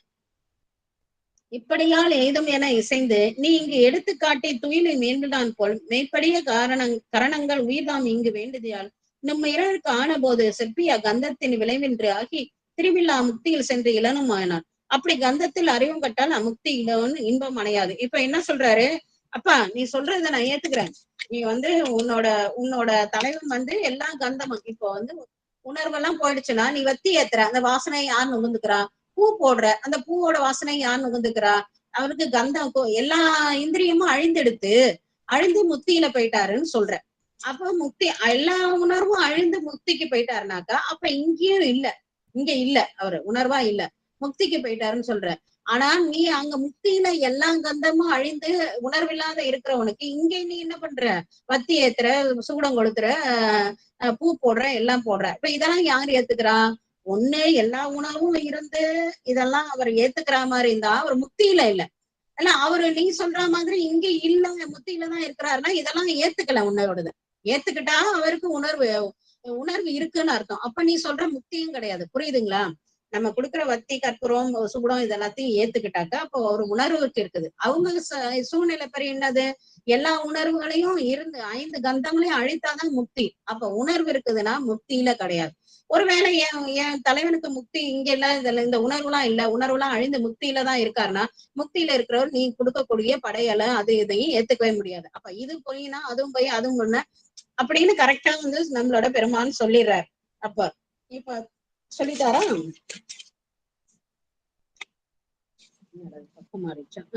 தலைவனை இப்படி மறைக்கிறார். அதாவது உணர்வு தோன்ற 5 கந்தம் வேண்டும், உங்களோட சட்டப்படி 5 கந்தம் வேண்டும், முக்தியில 5 கந்தம் கிடையாது என்பது அவர் கொள்கை என்றால் முக்தி என்பதும் எவ்வாறு உணரப்படும்? அப்ப எதுவுமே இல்ல ஆனந்த. இப்ப நம்ம என்ன சொல்றோம், எங்களுக்கு முக்தி இன்பம் இருக்கு, உடல் இல்ல உயிர் இல்ல எதுவுமே இல்லைனாலும் நாங்க ஆன்மா என்ன பண்ணோம், சிவனோட பாதத்துல முக்தி இன்பத்தை ஆனந்த வெள்ளத்துல திளைத்து கொண்டு இருக்கும், முக்தி இன்பத்தை அனுபவிக்கும், எங்க பெருமான் கொடுப்ப அதை அனுபவிக்கும்னு சொல்றோம். நீ என்ன சொல்ற, அனுபவிக்கிறதுக்கான உணர்வே இல்லைன்ற. அப்ப அந்த முக்தி இன்பத்துல எதையுமே அனுபவிக்கிறதுக்கே இல்லைன்னும் போது அது எதுக்கு இருக்கணும், இல்ல அப்படின்னு சொல்றாரு. அவ்வுரை கேட்டு எதிர்மாற்றம் அறைவதின்றி அணைந்துள்ளன் முக்தி என்னும் அதுவும் பாழா. அப்ப நீ சொல்ற அந்த முக்தியும் பாழா போயிடுச்சு, அப்ப உன்னோட இறைவனும் ஒண்ணும் இல்ல, அந்த முக்தியும் ஒண்ணும் இல்லைன்னு ஆயிடுச்சு அப்படின்னு சொல்ற. கவ்வையில் நின்றவனை எதிர்நோக்கி ஞான கடலமுதம் அனைவதும் காதல் என்பர் பொய் வகையே முக்தியில் போனான் முன்பே பொருளெல்லாம் உணர்ந்து உரைத்து போனான். சரி அவரே முக்திக்கு போனதே சரியில்லைன்றோம். சரி அப்படியே இருந்தாலும் நீ என்ன சொன்ன, ஞானம் அடைந்து முக்திக்கு போறதுக்கு முன்னாடி அது எல்லாத்தையும் புடகம்ன்ற நூல்ல எழுதி வச்சுட்டு போனாருன்னு சொல்றல்ல, அந்த நூல்ல என்ன இருக்குன்றத அதையும் நீ சொல்லு. ஏன்னா கடவுளை மறுத்தாச்சு. இப்ப கடவுள் இலக்கணம்ன்றது கடவுளும் இல்ல முக்தியும் இல்லைன்னு ஆயிடுச்சு. இப்ப இருக்கிறது பொருள் மட்டும்தான். அதனால உன்னோட பொருளை வந்து சொல்லுப்பா அப்படின்னு சொல்றாங்க. எப்படி உரைத்து போனா அது என்ன இருக்குது அப்படின்றத சொல்லு அப்படின்றாங்க. அப்ப அவன் என்ன சொல்றான்னாக்கா 2 உதாரணம் சொல்றான். அதாவது பொது சிறப்புன்னு சொல்றான். இப்ப என்னன்னாக்கா பூக்கள் அப்படின்னு சொன்னா பூக்கள் எல்லாமே பொது, எல்லா பூவும் அதுல மல்லி இருக்கலாம், ரோஜா இருக்கலாம், பாரிஜாதம் இருக்கலாம், சாமந்தி இருக்கலாம், என்னென்ன பூ இருக்குதோ இருக்கலாம். ஆனா பாரிஜாதம்னு சொன்னா அது ஒரு பூ தான். அப்ப பொதுவுலையும் உண்டு சிறப்பு இருக்கு இல்லைங்களா? இதே மாதிரி அவன் என்ன சொல்றானாக்கா மரக்கட்டைன்றது பொது, அதுல வந்து ஒரு மரம் இந்த மரம்னு சொல்றது ஒரு சிறப்பு. அதுல என்ன பண்ணது, சந்தன மரம்னு சொல்றேன்னு வச்சுக்கோங்களேன், அது ஒரு சிறப்பு. அது பொதுவா இருந்தாலும் சிறப்பா இருந்தாலும் 2 வகையில பிரிக்கிறோம் தான். ஆனா அந்த 2 வகையில பொதுவா கூட்டமா மரமா இருந்தாலும் சந்தன மரமா இருந்தாலும் நெருப்பு வச்சா 2ம் எரிஞ்சிடுது தானே. நம்ம 2யும் தனித்தனியா பிரிக்கிறோம், ஆனா 2ம் என்ன பண்ணுது, நெருப்பு வச்சா 2ம் எரிஞ்சிடுது. அதே மாதிரி உணர்வுக்கு பொது சிறப்பென இரண்டின் முன்னது உள்ளன பரப்பொதுமை உணர்த்தல். ஏனை புனசிறப்பு மரங்களை வைத்து இன்னதென்றால் இப்படி வரம்பில்லா பொருள்கள் எல்லாம் கொணரும் விறகினை குவை செய்திடினும் வேறு குறைத்தவற்றை தனித்தனியே இடினும் வெந்தி துணர் கதுவி சுடவல்லவாறு போல தொகுத்தும் விரிக்கும் தெரியும் தொல்லன். அதே மாதிரி எப்படி பொதுவா ஒரு ஒரு ஒரு ஒரு ஒரு வண்டி விறகு வச்சாலும் எப்படி எரிஞ்சிடுது, மரம்னு சொன்னாலும் சந்தன கட்டைன்னு தனியா சொன்னாலும் ஒரு விறகு வச்சாலும் எரிஞ்சிடுது. தீ ரெண்டையுமே எரிச்சிடுது.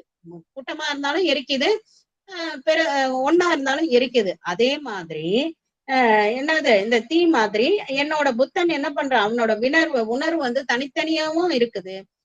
அவன் பொருள்களை தனித்தனியாவும் உணர்றாரு, கூட்டமாவும் உணர்றாரு. இதுதான் எங்களோட இதுல சொல்லப்பட்ட பொருள் அப்படின்னு சொல்றாரு. அப்படியே உடனே நம்மளோட உணர்வு பொது சிறப்புன்னு ரெண்டு இருக்கு, ரெண்டு வகைப்படுது. ரெண்டு பொருளையும் இந்த ரெண்டுலயும் எப்படி தீ வச்சா கதுவுதோ அதே மாதிரி என்னோட தலைவன் கூட்டமாவும் பொதுவாகவும் எல்லாத்தையும் உணர்ந்துருவாரு, சிறப்பாவும் எல்லாத்தையும் உணர்ந்துருவாரு அப்படின்னு சொல்றாரு.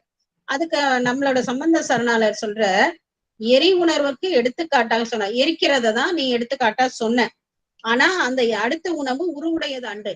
எரிக்கு ஏதாவது நெருப்புக்கு ஏதாவது உருவம் இருக்கா? இல்ல, அப்படி உருவம் இல்ல. சொன்ன அனன்படியும் தாமும் அது அறது நுங்கோன் தொடுத்த நிகழ்காலமே அன்று. இப்ப அந்த நெருப்பு என்ன பண்ணும், இப்ப ஒரு கட்டையும் எரிச்சா இப்ப எரிவிக்கும். இறந்த காலத்துல எரிக்காது, எதிர்காலத்துல எரிக்காது. நிகழ்காலத்துக்கு மட்டும்தான் நீ சொல்ற அந்த எக்ஸாம்பிள், அந்த எடுத்துக்காட்டு நிகழ்காலத்துக்கு மட்டும்தான் உதவும், முக்காலத்துக்கும் உறவாது. அப்படி இருக்கிறது. அதனால நெருப்புன்றது நீ எடுத்துக்காட்டே சொன்னதே தவறு, முக்காலத்துக்கும் இல்லாத ஒரு எடுத்துக்காட்ட சொல்ற. நெருப்புன்றது உருவம் உடையது, அது நிகழ்காலத்தில் இட்டதே எரிக்கும். ஆனால் உணர்வு உருவம் இல்லாதது. நம்மளோட உணர்வு அது முக்காலத்துக்கும் உணரணும். நெருப்புன்றது சாதாரண சடப்பொருள், அது இந்த நிகழ்காலத்துக்கு மட்டும்தான் இருக்கும், அது 3 காலத்துக்கு இருக்கு. ஆனா உணர்வுன்றது அப்படி கிடையாது, முக்காலத்துக்கும் இருக்கணும். அந்த முக்காலத்துக்கும் இதுக்கு நீ சொல்ற சடப்பொருளும் இந்த உணர்வும் ஒண்ணு கிடையாது. நீ சொல்ற நெருப்பும் அது முக்காலத்துக்கும் வராது, உணர்வும் ஒண்ணு கிடையாது. அதனால புத்த கடவுளோ கணம் தோன்று அடியும் ஞானம் உடையவன், அவனால் எல்லா பொருள்களையும் ஒருங்கே. இப்ப நம்ம சாமியை சொல்றோம் இல்லைங்களா, அறிவு முற்றறிவுன்ட்டு. எனக்கு அறிவு இருக்கு, 6 அறிவு இருக்குன்னு நினைக்கிறேன் நானு, சாமி கொடுத்தாரு அறிவு இருக்கு. இப்ப இந்த பக்கம் பாக்குறேன், இதெல்லாம் திருமுறை புஸ்தகம், இதெல்லாம் தேவார புஸ்தகம், இது பெரிய புராணம், இது உரை, இதெல்லாம் அறியக்கூடிய அறிவு இருக்கு. இந்த பக்கத்து ரூம்ல என்ன இருக்கு, நான் வச்ச பொருள் இருக்கிறதால என்னால அறிவு. ரோட்ல என்ன வருதுன்னு நான் இங்க உட்காந்துட்டு சொல்ல முடியுமா? சொல்ல முடியாது. அறிவு இருக்குல்ல, சொல்ல வேண்டியதானே. ஆனா சுவாமி என்ன பண்ணுவார், எந்த இடத்துலயும் கல்லுக்குள்ள இருக்க தேரை கூட என்ன பண்ணுதுன்றத கைலாயத்துல இருந்தே கண்டுபிடிச்சு சொல்லுவார். ஏன்னா அவருக்கும் அறிவு இருக்கு, எனக்கும் அறிவு இருக்கு.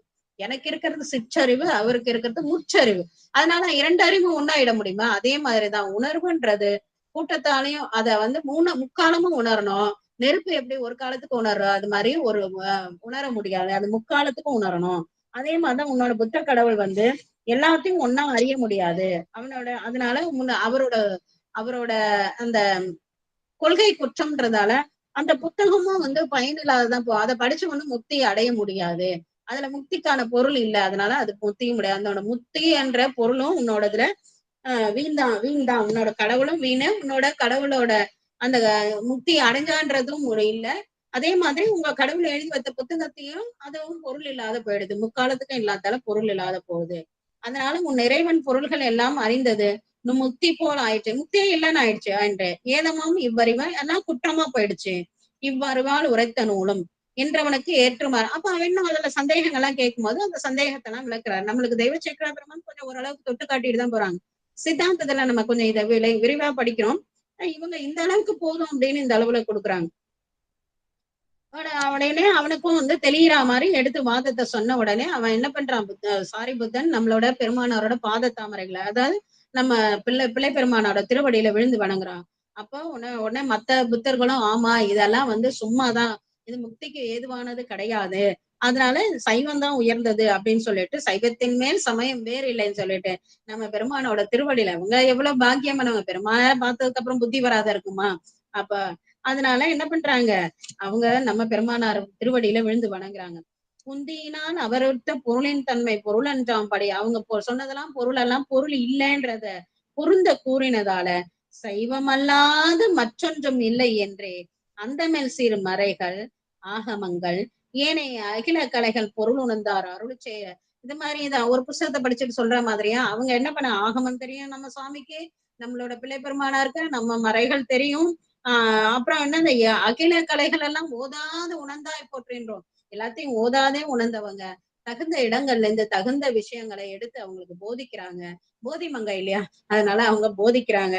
போதிச்ச உடனே அவங்க எல்லாம் ஆஹா இதுதான் சைவம் அல்லது மத்த ஒன்னும் நம்மளுக்கு கதி இல்ல, முக்தி அடையறதுக்கு வேற சமயமே இல்லை அப்படின்னு சொல்லிட்டு நம்ம பெருமானோட புத்தர் சண்பை திருமறையோர் சேவடிக்கு சென்று தாங்க நம்மளோட பெருமானார் திருவடியில விழுந்து வணங்குறாங்க.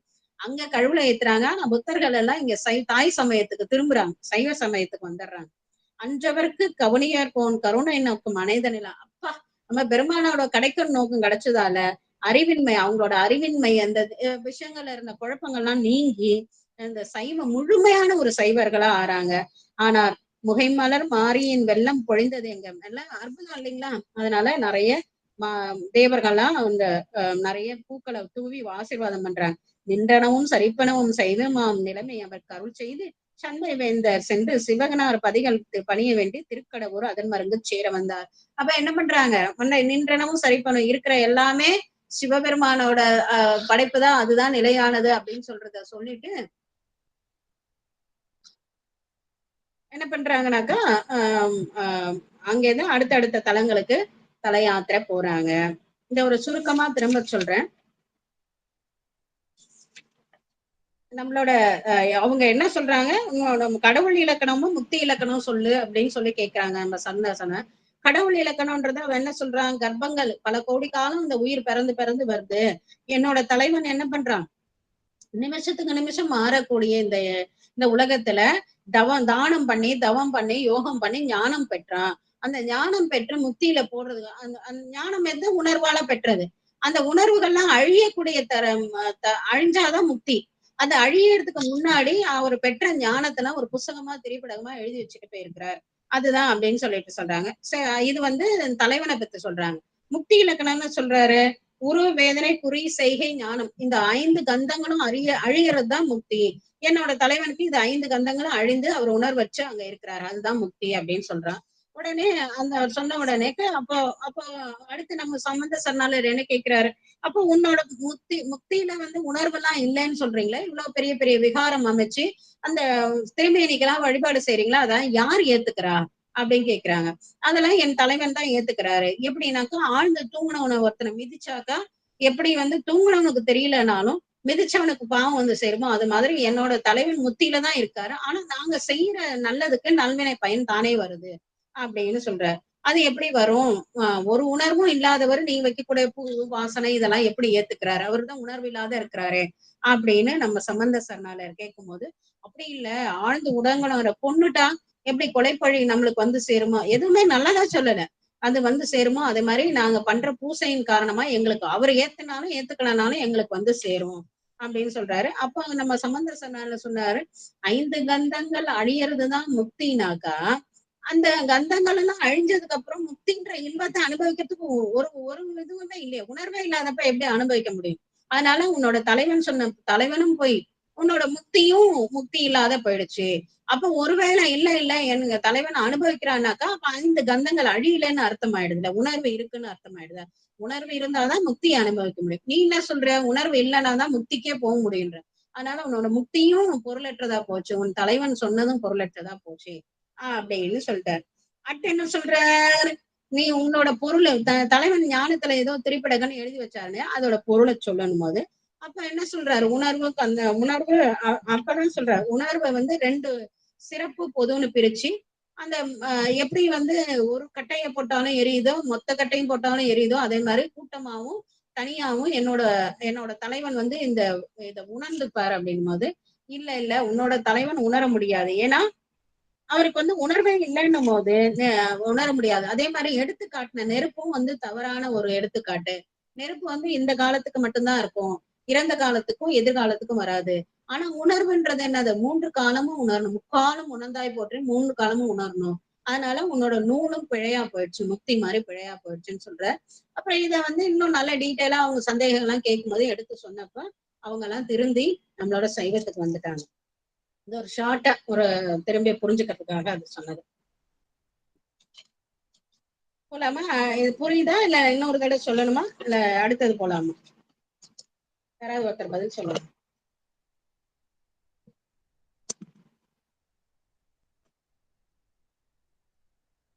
அடுத்தது போலாமா?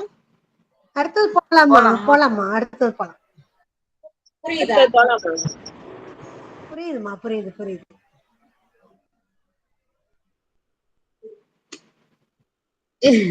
இது கொஞ்சம் கஷ்டமான பகுதி தான். அடுத்தது வந்து என்ன ஆகுது, இதோட நம்ம அந்த புத்தர வாதில் வென்ற பகுதியை இந்த இடத்தோட நிறைவுபடுத்திக்கிறோம். அடுத்து வந்து என்ன ஆகுதுனாக்கா, அந்நகரில் அடியார்கள் எங்க போறாங்க? திருக்கடவுருக்கு போறாங்க. கடவுர் நம்மளோட உங்களே கலையநாயனார் ஊரு. அந்த திருக்கடவுருக்கு அதன் மருங்கு சேர வந்தார். அந்நகரில் அடியார்கள் எதிர்கொள்ள 927வது பாடல், 2830வது பாடல். அந்நகரில் அடியார்கள் எதிர்கொள்ள புக்கருளி பொன்னவிலும் கூற்றுதைத்தார் குறைக்கழல்கள் பணிந்தேத்தி மன்னி அமர்ந்து உரையும் நாள் வாக்கீச மாமுனிவர் என் நகரில் எழுந்திற்று என்று அடியார் நமைவினவர். அங்க வரைக்கும் அது மறைக்காடு வரைக்கும் அப்பர் எங்குற்றாருன்னது இப்பதான் திரும்பியும் வருது. அந்நகரில் அடியார்கள் எதிர்கொள்ள அங்க உங்களே கடவுர்ல இருக்க அடியார்கள்லாம் எதிர்கொள்ள அந்த பொன்னவிலும் கூட்டு வைத்தார். கோபத்தோட இருப்பான். யமனை கண்டா யாருக்கு பிடிக்கும்? எல்லாருக்கும் பயமா இருக்கும் இல்லையா? அப்ப அந்த கொல்நவிலும் எல்லாருக்கும் பயத்தை தரக்கூடிய கூற்றையே உதைத்த அவரோட திருவடிகளை, அந்த திருவடிகளை பணிந்தேத்தி மன்னி அமர்ந்து உரையும் நாள் அப்படின்னு உட்கார்ந்து இருக்கும் போது உங்களுக்கு என்ன ஞாபகம் வருது? அப்ப பெருமானாரோட நம்ம இங்கெல்லாம் வந்து தலையாத்திரை பண்ணுவோம் இல்லை அப்படின்றது ஞாபகம் வருது.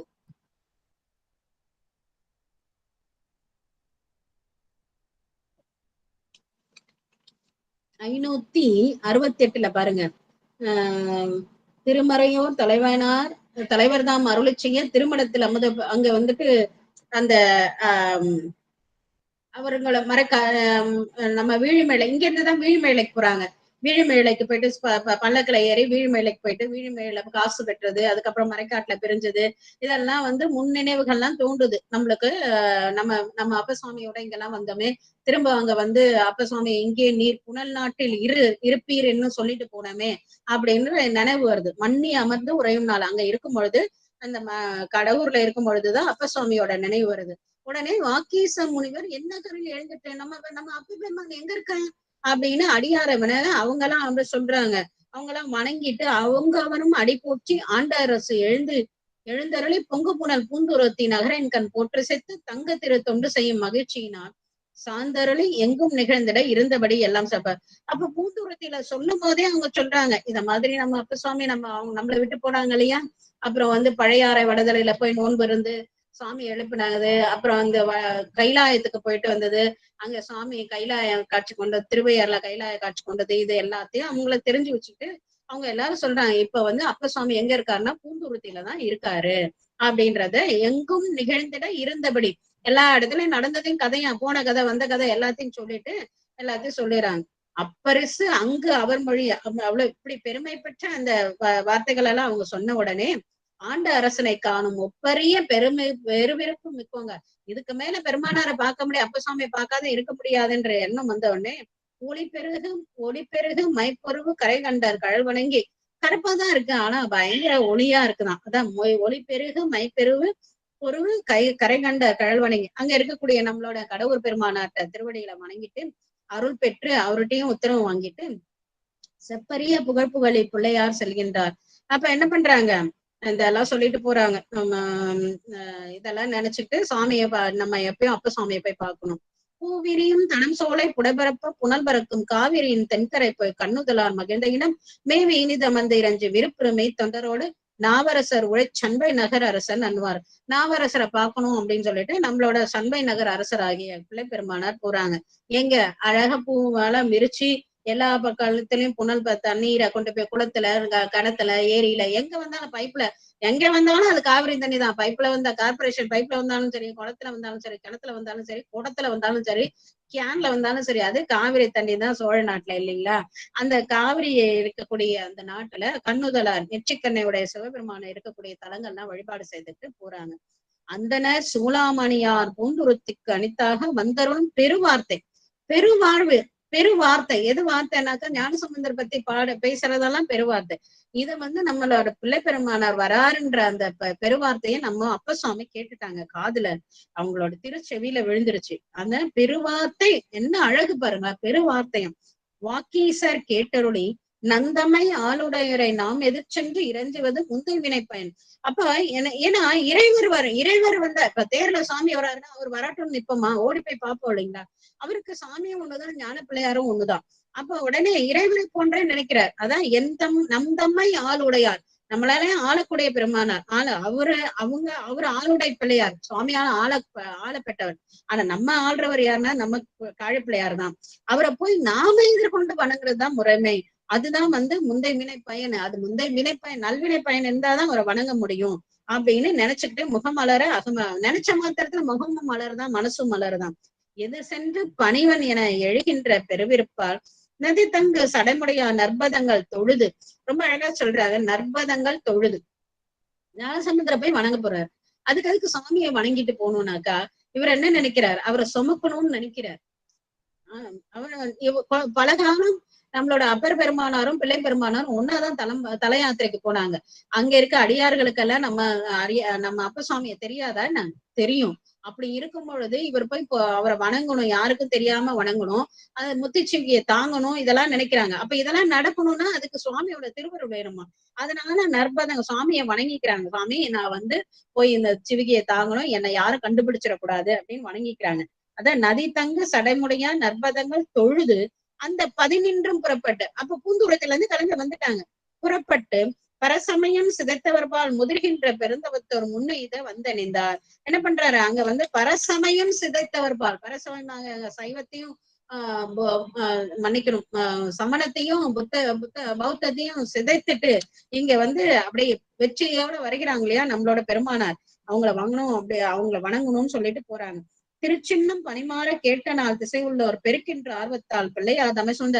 சாதாரணமாவே கூட்டம் அதிகம். இந்த சின்னம் கேட்ட உடனே என்ன ஆகுது, அங்க இருக்கிறவங்க எல்லாம் ஓடி போயிடுறாங்க. சூழ்ந்து நெருக்கமா இருக்க ஒருத்தர் நெருக்கினிடை அவர் காணா வகை நினைத்து பணிந்தோணும். அவரு நம்ம எல்லாம் என்ன பண்ணுவோம், யாரும் பார்த்தாதான் கும்பிடுவோம், கைய கூட சில நேரம் இப்படி கொண்டு வந்துட்டு அவங்க பாக்கல அப்படின்னு நைஸா கொண்டு போயிடுவோம். எதுக்கு அப்படி எல்லாம் கிடையாது. கும்பிடுறது நம்ம வேலை. நம்ம பார்த்தாலும் பார்க்கலாம். அவங்க இறை சிந்தனையில கூட போவாங்க, வேற சிந்தனையில இருந்தாலும் பரவாயில்ல, அவங்க பார்க்கலாம். அவங்களுக்குள்ள இருக்க சிவம் நம்மள பாக்குது இல்ல, அதனால அவங்க பார்க்கணுன்ற அவசியம் கிடையாது. சில நேரம் நம்ம குழந்தைங்களை, என் பையன்களோட போகும்போது முதல்ல எல்லாம் என்ன பண்ணுவாங்க, நான் கும்பிட்டுடுவாங்க. அவங்க கும்பிடாத போகும்போது அவங்க எல்லாம் கும்பிடவே இல்லை, ஏமா அப்படி கும்பிட்டுட்டே இருக்கீங்க அப்படின்றோம். அதுங்க கொஞ்சம் சங்கடப்படும். அப்ப நான் சொல்லுவேன், அண்ணா அவங்க சாமியை கும்பிட்டுப்பா, வேற சிந்தனை இருக்கும். நான் அவங்களுக்குள்ள இருக்க சிவத்தை கும்பிடுறேன், சாமி என்ன பாக்குறாரு, அதனால ஒதுக்கல. இப்ப எல்லாம் அப்படி யாரும் பார்க்காம போயிட்டாங்க, நான் கும்பிட்டுட்டு போனாங்க, என் பிள்ளைங்க கூட வந்தாலும் அதுங்க ஒண்ணும் சொல்றது கிடையாது. அவங்க சாமியை நினைச்சிட்டு போறாங்கம்மா அப்படின்னு அவங்க எனக்கு சொல்லுவாங்க. அப்ப அந்த எண்ணம் அவங்க மனசுல போட்டாச்சு. அந்த மாதிரி என்ன பண்றாங்க, யாரு இந்த கூட்டத்துல அவரை யாரும் பார்க்கவே இல்லை. அவர் தான் சாமி கிட்ட வேண்டிட்டாரு, தன்னை மறைச்சணும், மறைத்தல் தோழ பல சொல்லிட்டு போயிருக்கிறாரு சாமி கிட்ட.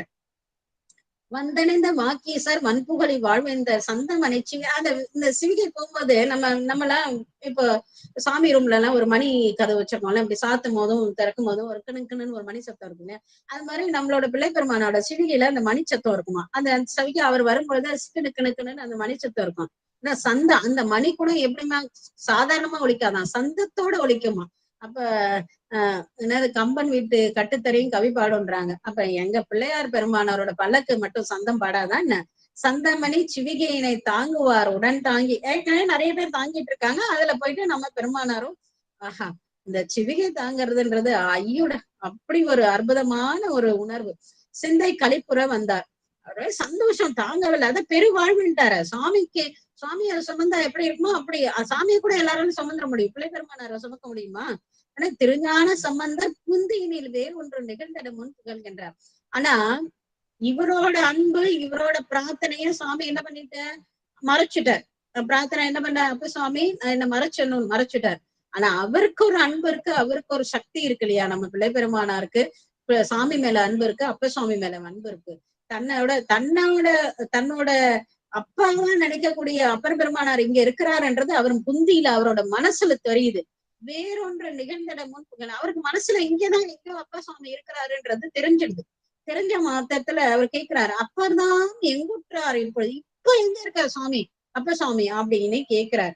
கேட்ட மாத்திரத்துல அப்போ என்று அருள் செய்ய செப்பரிய புகழ் திருநாவுக்கரசர். அதான் அப்ப அவர் கவனை போயிருக்கலாமே, எதுவும் பதில் சொல்லாதே போயிருக்கலாமான்னா, குருநாதர் முன்னாடி போய் சொல்லக்கூடாது இல்லையா? அதனால உடனே என்ன சொல்றாங்க, செப்பரிய புகழ் திருநாவுக்கரசர் செப்புவார்.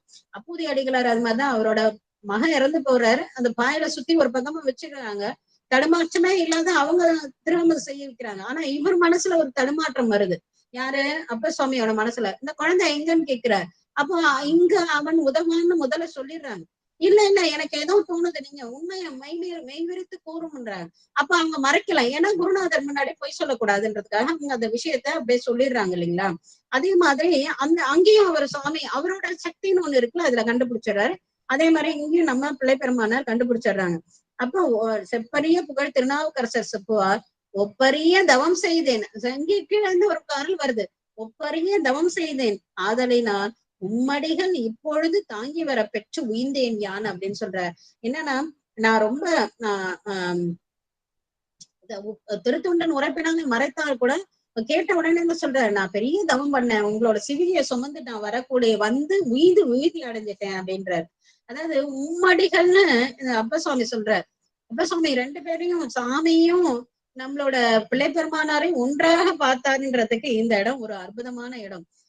ஏன்னா அங்க கைலைக்கு போயிடுறாங்க. கைலைக்கு போனோடனே சாமி ஒரு முனிவராம் படியா வந்துட்டு, நீ யாரு, இங்க ஏன் வந்தீங்கன்னு கேக்குறார். அப்ப சொல்றார், அவரடியேன் அவர் அவ கண்டு வடகையில இருக்கக்கூடிய கோலம் கண்டு கும்பிட வந்தேன் அப்படின்னு.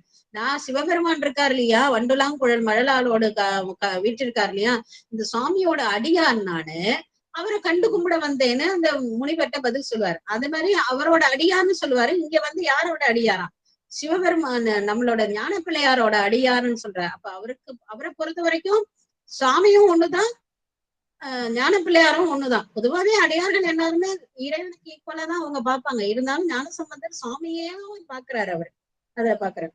அவ்வாறு கேட்டு அஞ்சு பயப்படுறாரு. அவனின் மேல் இருந்து இழுந்து இருளி அந்த முத்துச்சுவைகள் இருந்து குதிச்சு இறங்குறாரு. இவ்வாறு செய்து அருளிச்சு நான் இப்படி செய்யலாமாப்பா அப்படின்னு கேட்கிறாரு. அன்று இறைஞ்சுதலும் செவ்வாறு மொழிநாவர் செம்மை மொழி பொற்ற நாவர் ஆகிய நம்மளோட அப்பர் பெருமான் சொல்றார், திருஞான சம்பந்தருக்கு எவ்வாறு பிள்ளை பெருமானாருக்கு வேற என்ன நான் செய்ய முடியும் அப்படின்னு சொல்லி வணங்குறாரு. வணங்கின உடனே அவட உடனே அத என்ன சொன்னாரு, அவர் சிவஞானம் பெற்றவுடனே எப்படி வணங்குறாங்க, வணங்கின உடனே நம்மளோட பெருமானார், நம்ம பிள்ளை பெருமானாரும் அப்ப சுவாமியை வணங்கி சூழ்ந்து மிடைந்த அருகணையும் தொண்டர்களாம் அது கண்டு தாழ்ந்து நிலம்ப. உடனே அப்பதான் தெரியுது அப்ப சுவாமி வந்திருக்காருன்னு. ரெண்டு பேரும் எல்லாரும் கீழே விழுந்து வணங்குறாங்க. வணங்கிட்டு தலை குவித்து மாழ்ந்து மனம் கழிப்புற பெருமாழ்வு இது இல்லையா, இதை பார்க்கக்கூடிய வாழ்வு பெற்றவங்க எப்பேற்பட்டவங்களா இருக்க முடியும். அழைப்பினாரா, மற்றவரை வணங்க பெற்று ஆழ்ந்த பிறப்பு உய்ந்தோம். ஆகா, இவங்க ரெண்டு பேரையும் வணங்கணும்ல, இனி நம்மளுக்கு பிறவியே கிடையாது அப்படின்னு உறுதி அடைந்துட்டோம் அப்படின்னு சொல்லிட்டு அண்டமெல்லாம் ஒரு ஆர்த்தார். திருஞான சம்பந்தர் திருநாவுக்கரசதம்மை பெரும்பாலும் பேரை எழுத மாட்டாங்க. இந்த இடத்துலதான் ரெண்டு பேரையும் ஈக்குவலா பேர் எழுதுறாங்க நம்மளோட தெய்வ செக்காபெருமான். திருஞான சம்பந்த திருநாவுக்கரசதம்மை பெருகார்வத்தோடும் அடைந்து தழுவிக்குள்ள அப்படி கட்டி தழுவிக்கிறாங்க. பிள்ளையார் மறுவாரும் மலரடிகள் வணங்கி அவரும் உடனே அப்ப சுவாமியோட திருவடியில வணங்குறாரு. அந்த அடைந்தார் பொறுவாரும் புனசோட மகிழ்ந்த புகுந்துரத்துக்கு நேரா உள்ள போறாங்க. அன்பர் குழாத்தோடும் செல்வார் ஆணையற்றார் மகிழ் கோயில் முன்பு அணித்தார் நம்மளோட பெருமானாரோட அங்க பூந்துருத்தியில இருக்கக்கூடிய கோபுரத்தை போயிட்டு வணங்கி, துன்பமில்லாம் தொண்டருடன் இன்பமே என்னாலும் துன்பம் இல்லைன்னு பாடினார் இல்லையா, அதான் தொண்டரோட புகுந்தருளி என்புருக பலம் கொண்டு பணிந்தேத்தி இருந்தினார். பொய்யிலேயே பூந்துருத்தி கண்டேன் நானே, பொய்யிலேயே பூந்துருத்தி கண்டேன் நானேன்னு அங்க பதிகம் பாடுறாங்க. பார்த்து வணங்கிறாங்க. வணங்கிட்டு பொய்யிலியாரை பணிந்து போற்றிய புறத்தனைவா, இப்படி ரெண்டு பேரும் போய் சுவாமியை வணங்கிட்டு வெளியில வராங்க. ஏன்னா உள்ள எதுவும் பேசக்கூடாது இல்லையா, அதனால திருக்குவாயில் கோயில் முன்னா வந்து ஒரு சின்ன இடத்துல உட்கார்ந்துட்டு மையரசீர் தொண்டர்களாம் வந்து புடைசூழ உலகறிய வருவா தங்களுடன் மகிழ்ந்து அங்க இருந்தார். உடனே அடியார்கள்லாம் சேர்ந்து அங்க இருக்கிறாங்க. வாக்கின் தனி மன்னர் வன்புலி வேந்தர் நம்மை போக்கும் வரவும் வினவ. போக்கும் வரவு என்னது, இந்த பரசவ போக்குனது என்னது, பரசமயத்தெல்லாம் போக்கிட்டாரு. வரவு என்னது, திருநீற்றி நாக்கம். பரசமய நிராகரிப்பு தான் போக்கு, வரவுன்றது திருநீற்றி நாக்கம். அதை போக்கும் வரணும் போய் வந்த கதைன்னு சும்மா எடுத்துக்க கூடாது. இந்த பரசமய நிராகரிப்பு திருநீற்றோட இதுவுமே எப்படி நடந்ததுன்றத கேக்குறாங்க. கேட்ட உடனே புகுந்ததெல்லாம் சொல்றாங்க. மங்கையர்க்கரசியாரோட அன்பும், குலச்சிறை நாயனாரோட அன்பும், நின்றசை நெடுமாறனாரோட அன்பும், அவங்க வரேன்னப்போ மயங்கி விழுந்தது, இது எல்லாத்தையும் தூக்கின் தமிழவர்கள் சொல்லியிருந்த ஞானமறை தீர்க்கும் வாயான திருவாயால திருமறை பாடக்கூடிய வாயால இது எல்லாத்தையும் அப்பசாமி கிட்ட சொல்றாங்க.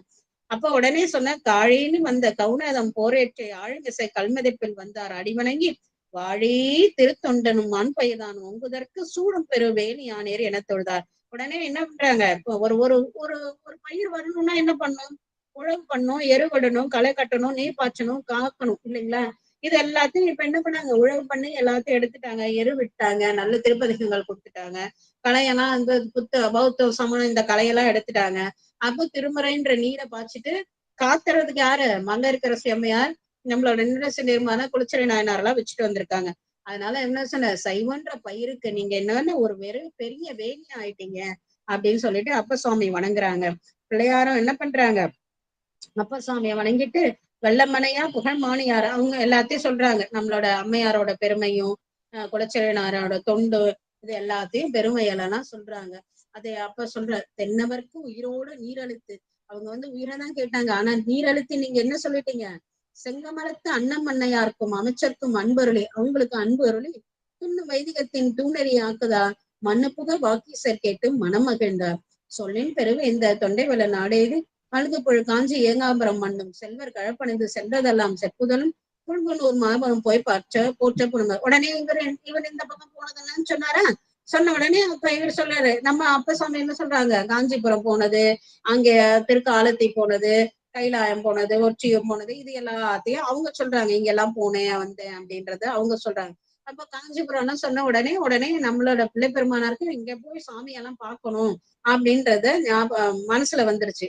வணங்கிட்டு அங்க இருக்கக்கூடிய பிள்ளை அப்பசாமியை வணங்கிட்டு அங்க பூந்தோட்டத்துல ஒரு மடம் அமைச்சு காத்துட்டு இருந்தாரு இல்லைங்களா, அந்த மடத்துல ரெண்டு பேரும் கொஞ்ச நாள் இருந்து பூந்துருத்தி பெருமானாரெல்லாம் வணங்கிட்டு அதுக்கப்புறம் என்ன பண்றாங்க, வணங்குறாங்க. உங்க ரெண்டு பேரும் பிரிக்க வேணாம், கொஞ்ச நாள் அங்கேயே இருக்கட்டும், நம்ம அடுத்த வாரத்துல தொடர்ந்து நம்ம அவங்களோட தொடர்ந்து தல யாத்திரை எல்லாம் போலாம் அப்படின்னு சொல்லிட்டு, அதான் வாக்கீச மாமுனிவர் மண்ணு திரு ஆலவாய். அப்ப என்ன பண்றாங்க, ஆலவாய் போனதெல்லாம் சொன்ன உடனே வாக்கீசர் பெருமானுக்கு என்ன நினைப்பு வருது, நம்ம போய் ஆலவாய் பெருமானாரை பார்த்துட்டு வரோம். இவர் இந்த பக்கம் இங்க அப்பசாமி போன பக்கம் எல்லாம் காழி பிள்ளையார் போகணும்னு மனசுல குறிச்சுட்டாங்க, காழி பிள்ளையார் போன பக்கம் எல்லாம் அப்பசாமி போகணும்னு மனசுல குறிச்சுட்டாங்க. ரெண்டு பேரும் சரி இப்படிதான் குறிக்கணும், நம்ம இந்த பக்கம் போகணும் இந்த பக்கம் போகணும் அப்படின்னு நினைச்சுக்கிட்டு ரெண்டு பேரும் கொஞ்ச நாள் பூந்துருத்திகளே தங்கி இருக்கிறாங்க. அப்படியே தங்கி இருக்கிற காலம் வரைக்கும் நாம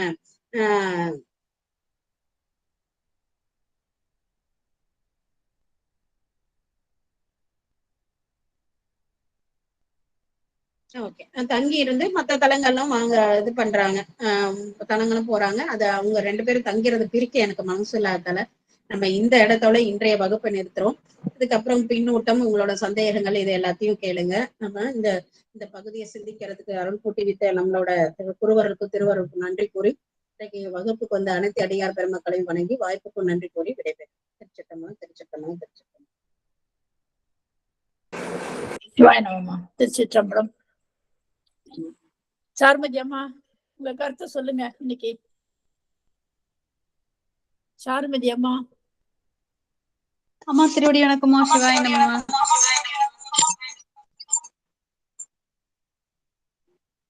அம்மா நல்லா இருந்ததுங்கம்மா இன்னைக்கு வகுப்பு. நம்ம சைவ சமயம் நிகழ்ச்சி இருக்கிறதுக்காக ஐயா அந்த வாதத்துல சொன்னது ரொம்ப நல்லா இருந்ததுமா. அதாவது அவங்களுக்கு உணர்வு இல்ல, நீங்க எப்படி நீங்க பூஜை செய்யறதெல்லாம் நீங்க அவர் எப்படி ஏத்துப்பாரு அப்படின்னு சொல்லும் போது நம்ம என்ன பண்றோம்னா எப்பவும் நம்ம சிவானந்தத்திலேயே நம்ம தழைச்சிட்டே இருப்போம். நம்ம கிட்ட அந்த உணர்வு இருக்கு, ஆனா அவங்க கிட்ட அந்த உணர்வே இல்ல அப்படின்னு சொல்லி அவங்க சொன்னதை வச்சே ஐயா வாக்குவாதம் பண்ணி அது நமக்கு சொன்னது ரொம்ப இது நான் உணரவே இல்லம்மா, ஆனா இப்போ நீங்க சொன்னதும் அது தெரிஞ்சுக்கிட்டேங்கம்மா. நம்ம சிவானந்தத்திலேயே இருப்போங்கிறது இதுக்கு ஒரு உதாரணமா வரும்போது இன்னும் நம்ம அப்போ நம்ம உணர்வு அந்த சிவ உணர்வா இருக்கணுங்கிறத நம்ம ஆழமா வச்சுக்கணுங்கிறத இதுல உணர்ந்தாங்கம்மா. அந்த வாக்குவாதம் அதுவும் நல்லா இருந்ததுங்கம்மா. அப்புறம் ஐயா சாமி கிட்ட வேண்டிட்டு போய் நம்ம ஞானசம்பந்தர் ஐயாவோட அந்த சிவிகைய பிடிக்கணும்னு சொல்லி சாமிகிட்ட வேண்டிட்டு போய் பண்ணதுனால ஐயா சாமி வந்து அதையும் மறைச்சிட்டாங்க. அதே மாதிரி ஞானசம்பந்தர் வேண்டதுனால இவருக்கு வந்து அப்பர் வந்து நம்மளோட சிவிகைய பிடிக்க வராங்கங்கிறதும் அவருக்கும் உணர்த்தினாங்க அப்படின்னு சொன்னீங்கம்மா. அப்போ வந்து அப்பா நீங்க இப்படி செய்யலாமா அப்படின்னு சொல்லும் போது அப்படி சொல்லி அவரு 2 பேரும் எதிரெதிர வணங்கிக்கிட்டது. அதுவும் வந்து குரு கிட்ட வந்து எப்பவும் பொய் சொல்லக்கூடாதுன்னு ஒரு இடத்துல சொன்னீங்கம்மா. அதுவும் நமக்கு வந்து எப்பவுமே அப்படிதான். குரு கிட்ட வந்து நம்ம என்னைக்குமே உண்மையா இருக்கணும், அவங்க சொல்றதை கடைபிடிக்கணும், அந்த வாக்குவாதம் அதெல்லாம் இருக்கக்கூடாதுங்கிறதையும் இன்னைக்கு மொத்தமா வகுப்புல அது தெரிஞ்சுக்கிட்டோம். சிவாய நம்ம தெரிஞ்சுக்கிட்டோம்.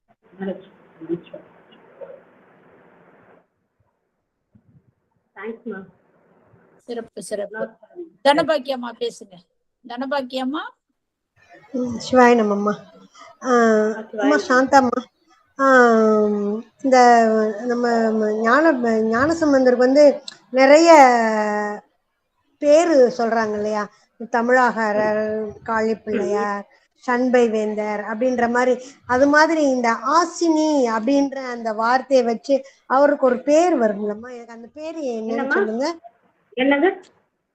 இப்ப ஞானசம்பந்தருக்கு வந்து சண்பை வேந்தர், காளிப்பிள்ளையார் அப்படின்னு ஆசினி ஆசினி ஆசனின்னு சொன்னீங்க இல்லையா, அஸ்திரம் அப்படின்னு சொல்லிட்டு அவருக்கு அந்த வார்த்தையோட சேர்த்து ஒரு பேர் வரும்.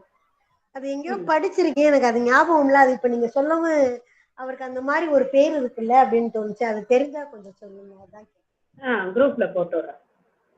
போடுங்கம்மா, பார்த்துட்டு.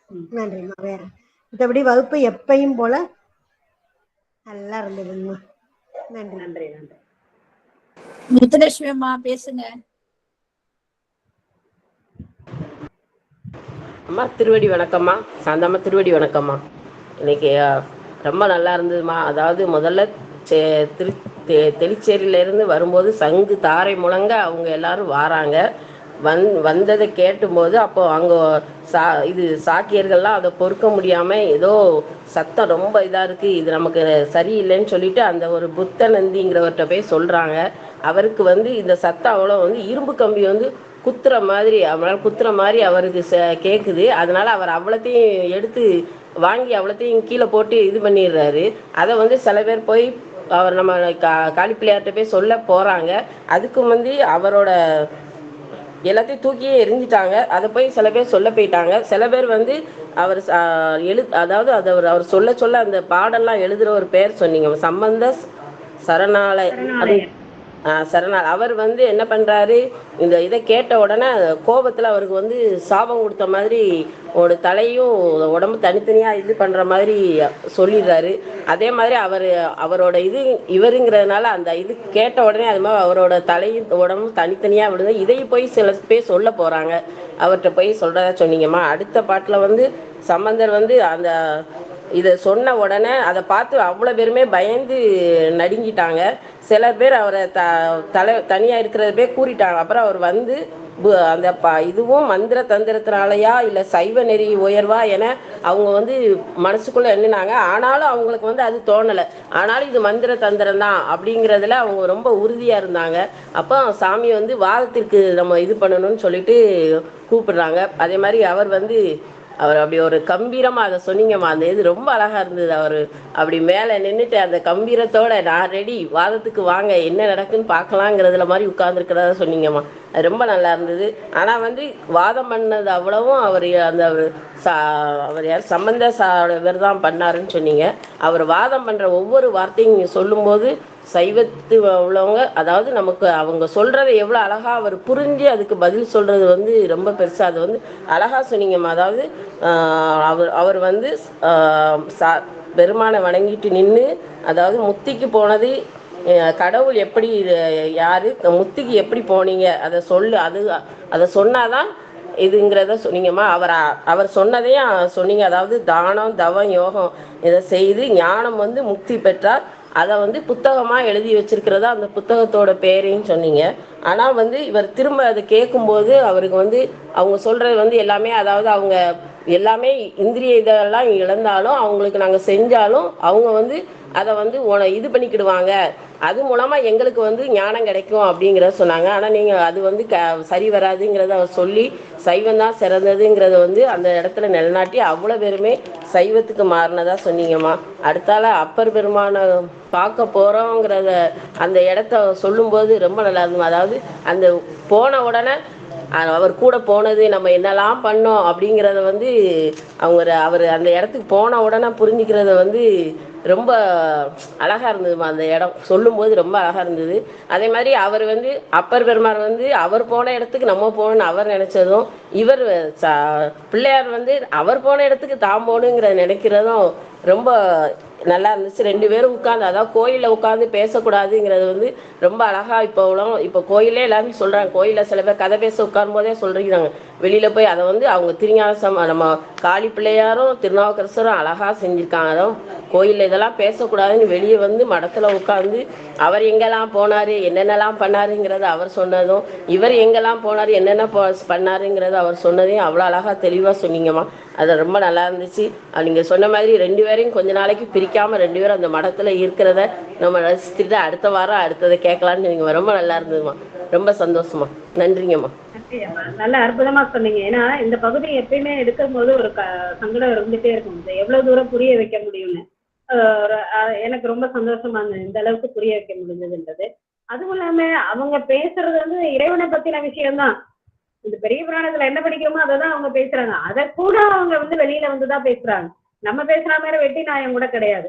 ஆனாலும் அவங்க அதுதான் அருளாளர்கள். அவங்க வாழ்ந்து காட்டுறவங்க. அவங்க எல்லாம் சும்மா சொல்றவங்க கிடையாது. அதனால அவங்க அதை நம்மளுக்காக வாழ்ந்து காட்டி இருக்கிறாங்க. நல்ல அற்புதமா சொன்னீங்கம்மா. நன்றி அம்மா. மகிழ்ச்சி. நன்றிங்கம்மா. வாழ்த்து பாடல் பாடி முடிச்சுட்டு மற்ற அடியாருக்கெல்லாம் வாய்ப்பு உண்டு. வாழ்த்து பாடல் பாடி முடிச்சிடலாம்.